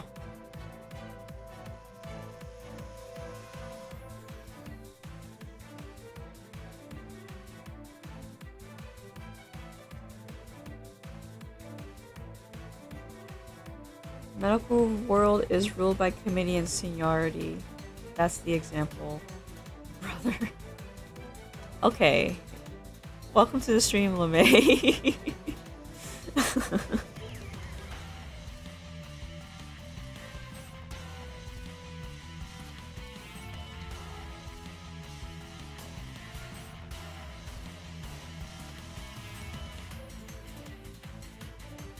You must believe us because we're the doctor. Ah, right. The power due to authority type of thing. Yeah, I guess that would make sense. It's the whole it's that whole thing. Like, people are more likely to trust an authoritative figure like a doctor because of all the work it takes to get to that status. The same how we place just as much as importance to a lawyer or a judge and a professor, a chemist, a physicist, all those type of things.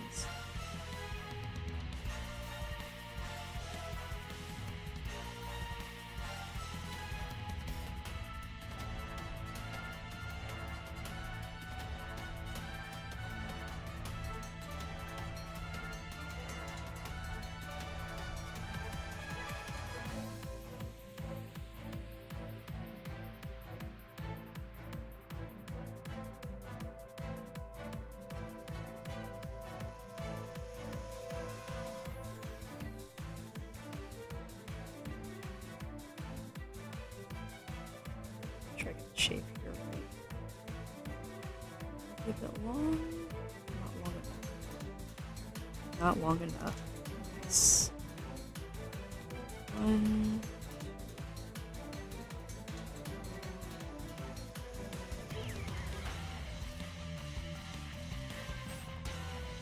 Hello, the loving Abito. Welcome to the stream. I am doing well. I'm doing very well. I'm just doing a bit of a study stream, that's all.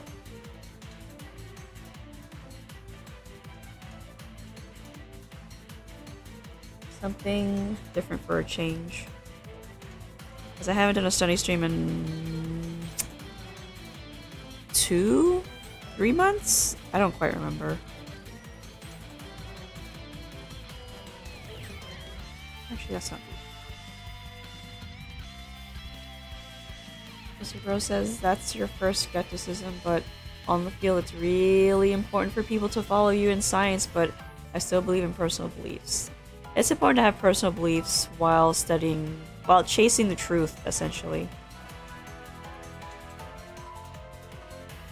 But for someone like me who would not dedicate that much time and effort to becoming a doctor, I would have to take your word for it.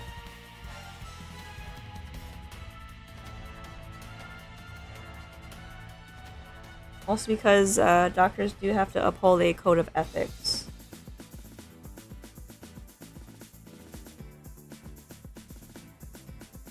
Do not harm comes to mind. What the hell is this finger?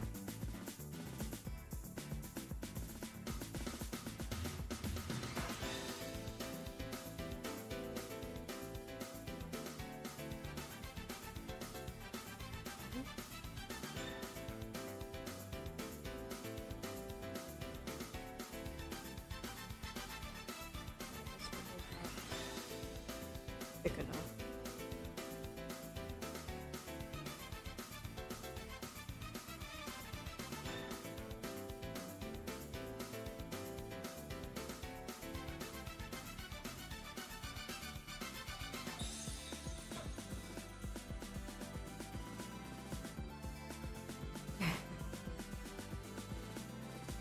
Oh yeah, it's Friday. Obito, aren't you streaming today?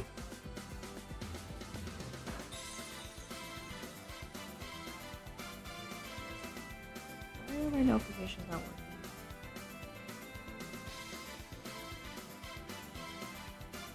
Oh, this is layout.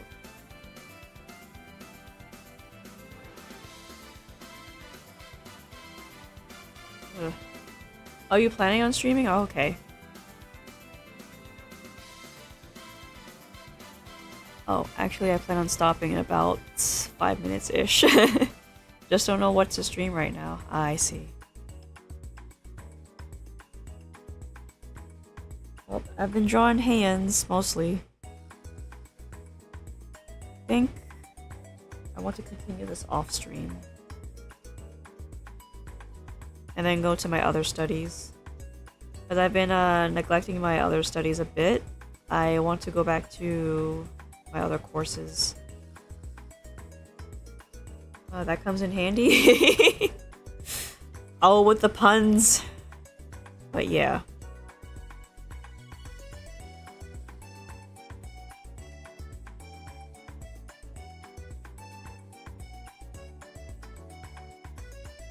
I haven't purposefully, excuse me, neglecting my stuff. It's just I've been so busy lately. Yesterday was especially busy.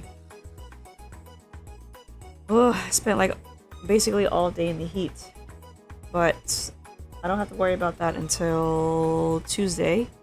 So I'll be streaming again tomorrow and Monday. Just as a reminder to all everybody listening, I'll be back tomorrow. This finger is really ticking me off. This whole section here just doesn't look right at all.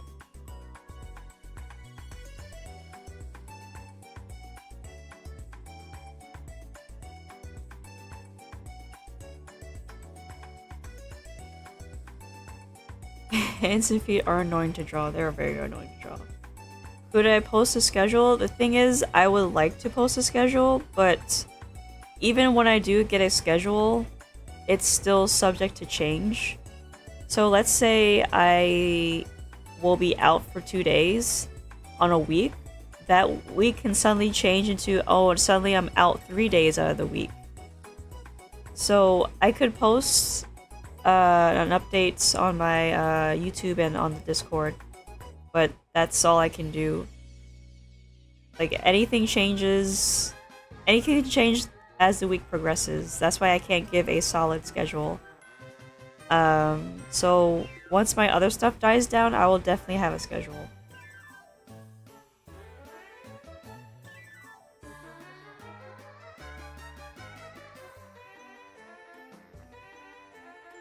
Yeah, so that's what sucks about this whole thing that I'm doing. Like, I can suddenly lose a day or get a day added to my week. So that's why I can't give you a timeline.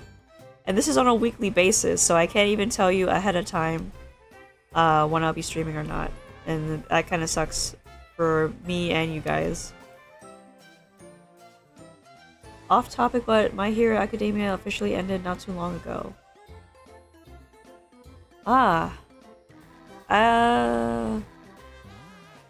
Wait, really? I heard it was ending soon, but I didn't know it was that... Wait, when did it finish?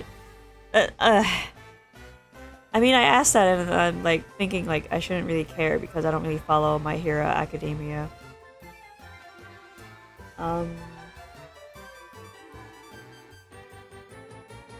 Officially over, damn.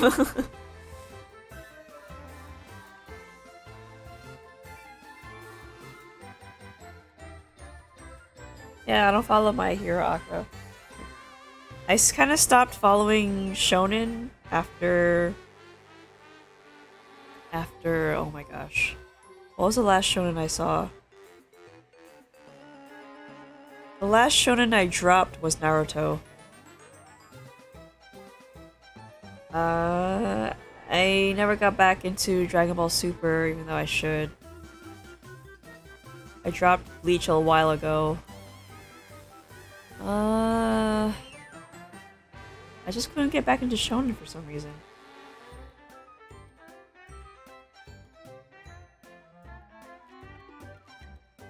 There's probably something that I'm missing there.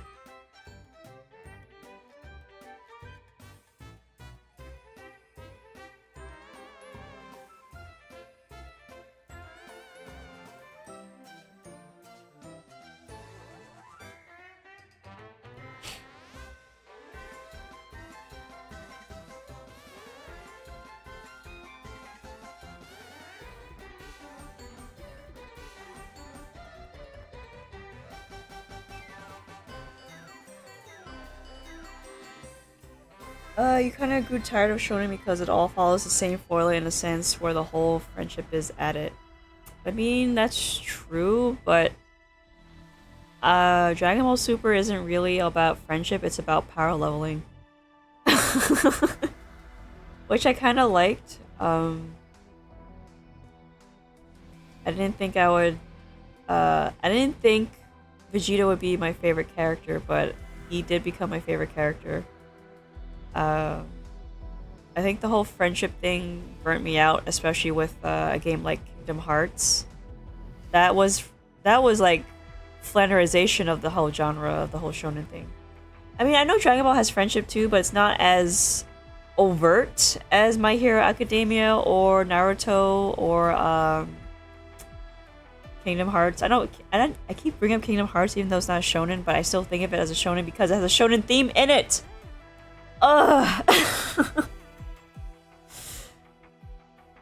My friends are literally my power. Like, oh crap. Eating some wouldn't do some hair? What? May, you're following Shadow House, which is surprisingly a seinen, but it's more like a shoujo. Shadow House. I'm behind on everything. Well, I'm behind on anime, but I'm just reading whatever manga that I like at the moment. Like Hanan-sama is always easy, or very easy. And then there's another one that I'm starting, but I haven't really plunged into. These manga names are getting longer, I swear. What was the name of it? I will leisurely become a healer in another world. There is... I still haven't finished Dungeon Meshi. I'm very behind on that. The guy she was interested wasn't a guy. That's another romance one.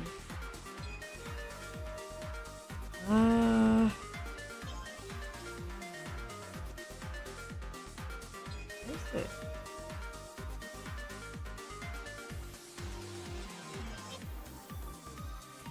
Yomo Barena de.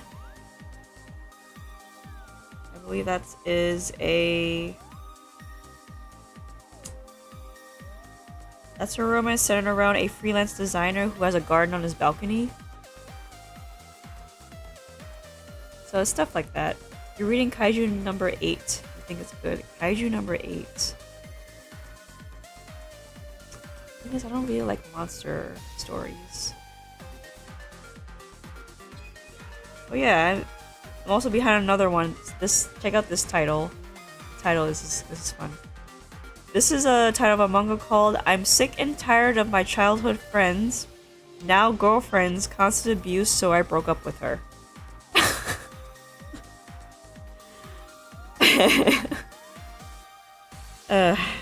I'm behind on that too. There's a lot of stuff I'm behind on, and it's noon. I realize it's noon now. Let me just add art here. Sounds about right. So the light novel titles are seeping back into the manga titles. I see.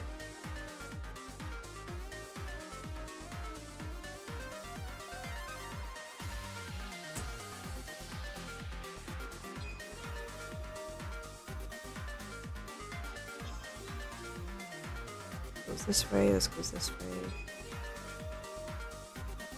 This goes this way. Just gonna add the muscle real quickly.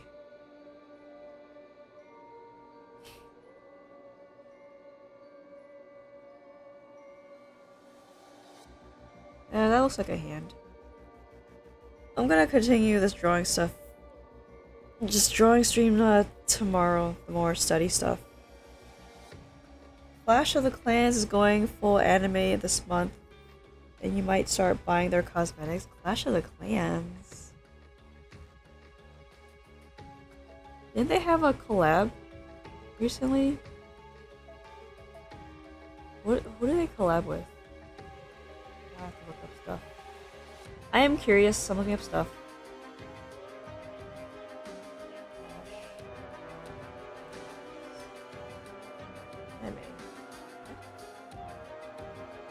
Oh yeah, wow, that game is 12 years old.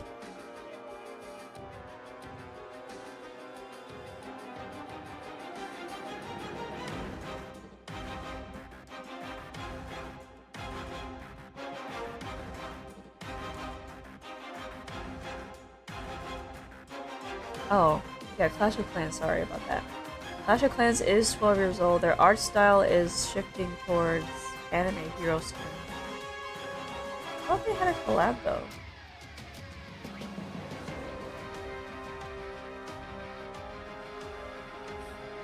Excuse me. Oh yeah, they had a collab with Puzzles and Dragons. Puzzles and Dragons, Talking Tom, Friends, Brawl Stars, Skull the Hero, Slayer, and Squad Busters.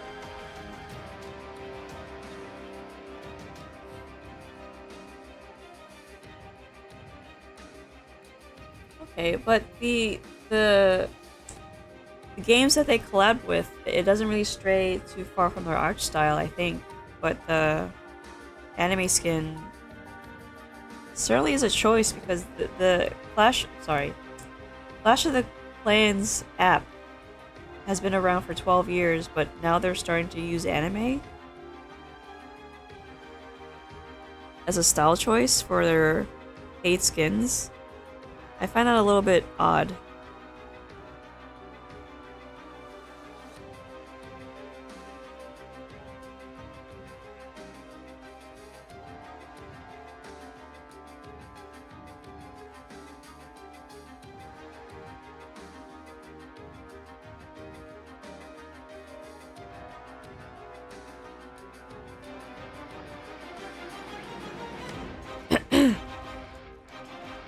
It's only for the month of August. Okay.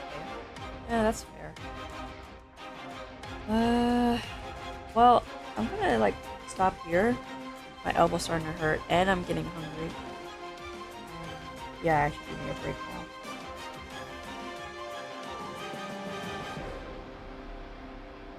I'm just taking a small break for my arm. I want to rub my elbow. What I want to say is... Wait, let me read this first. You mean they shoot...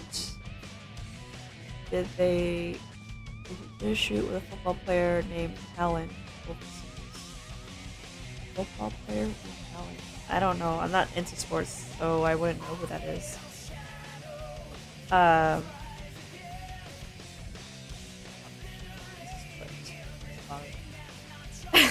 don't know how to end a stream.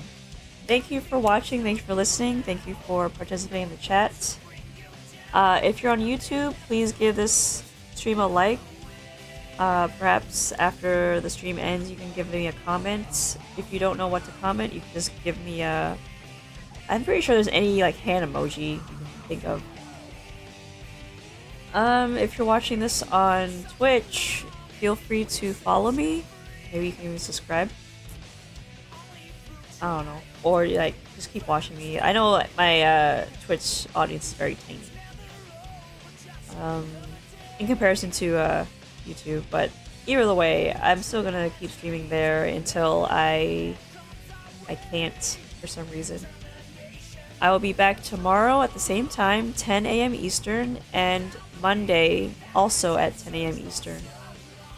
Until then, stay safe and take care.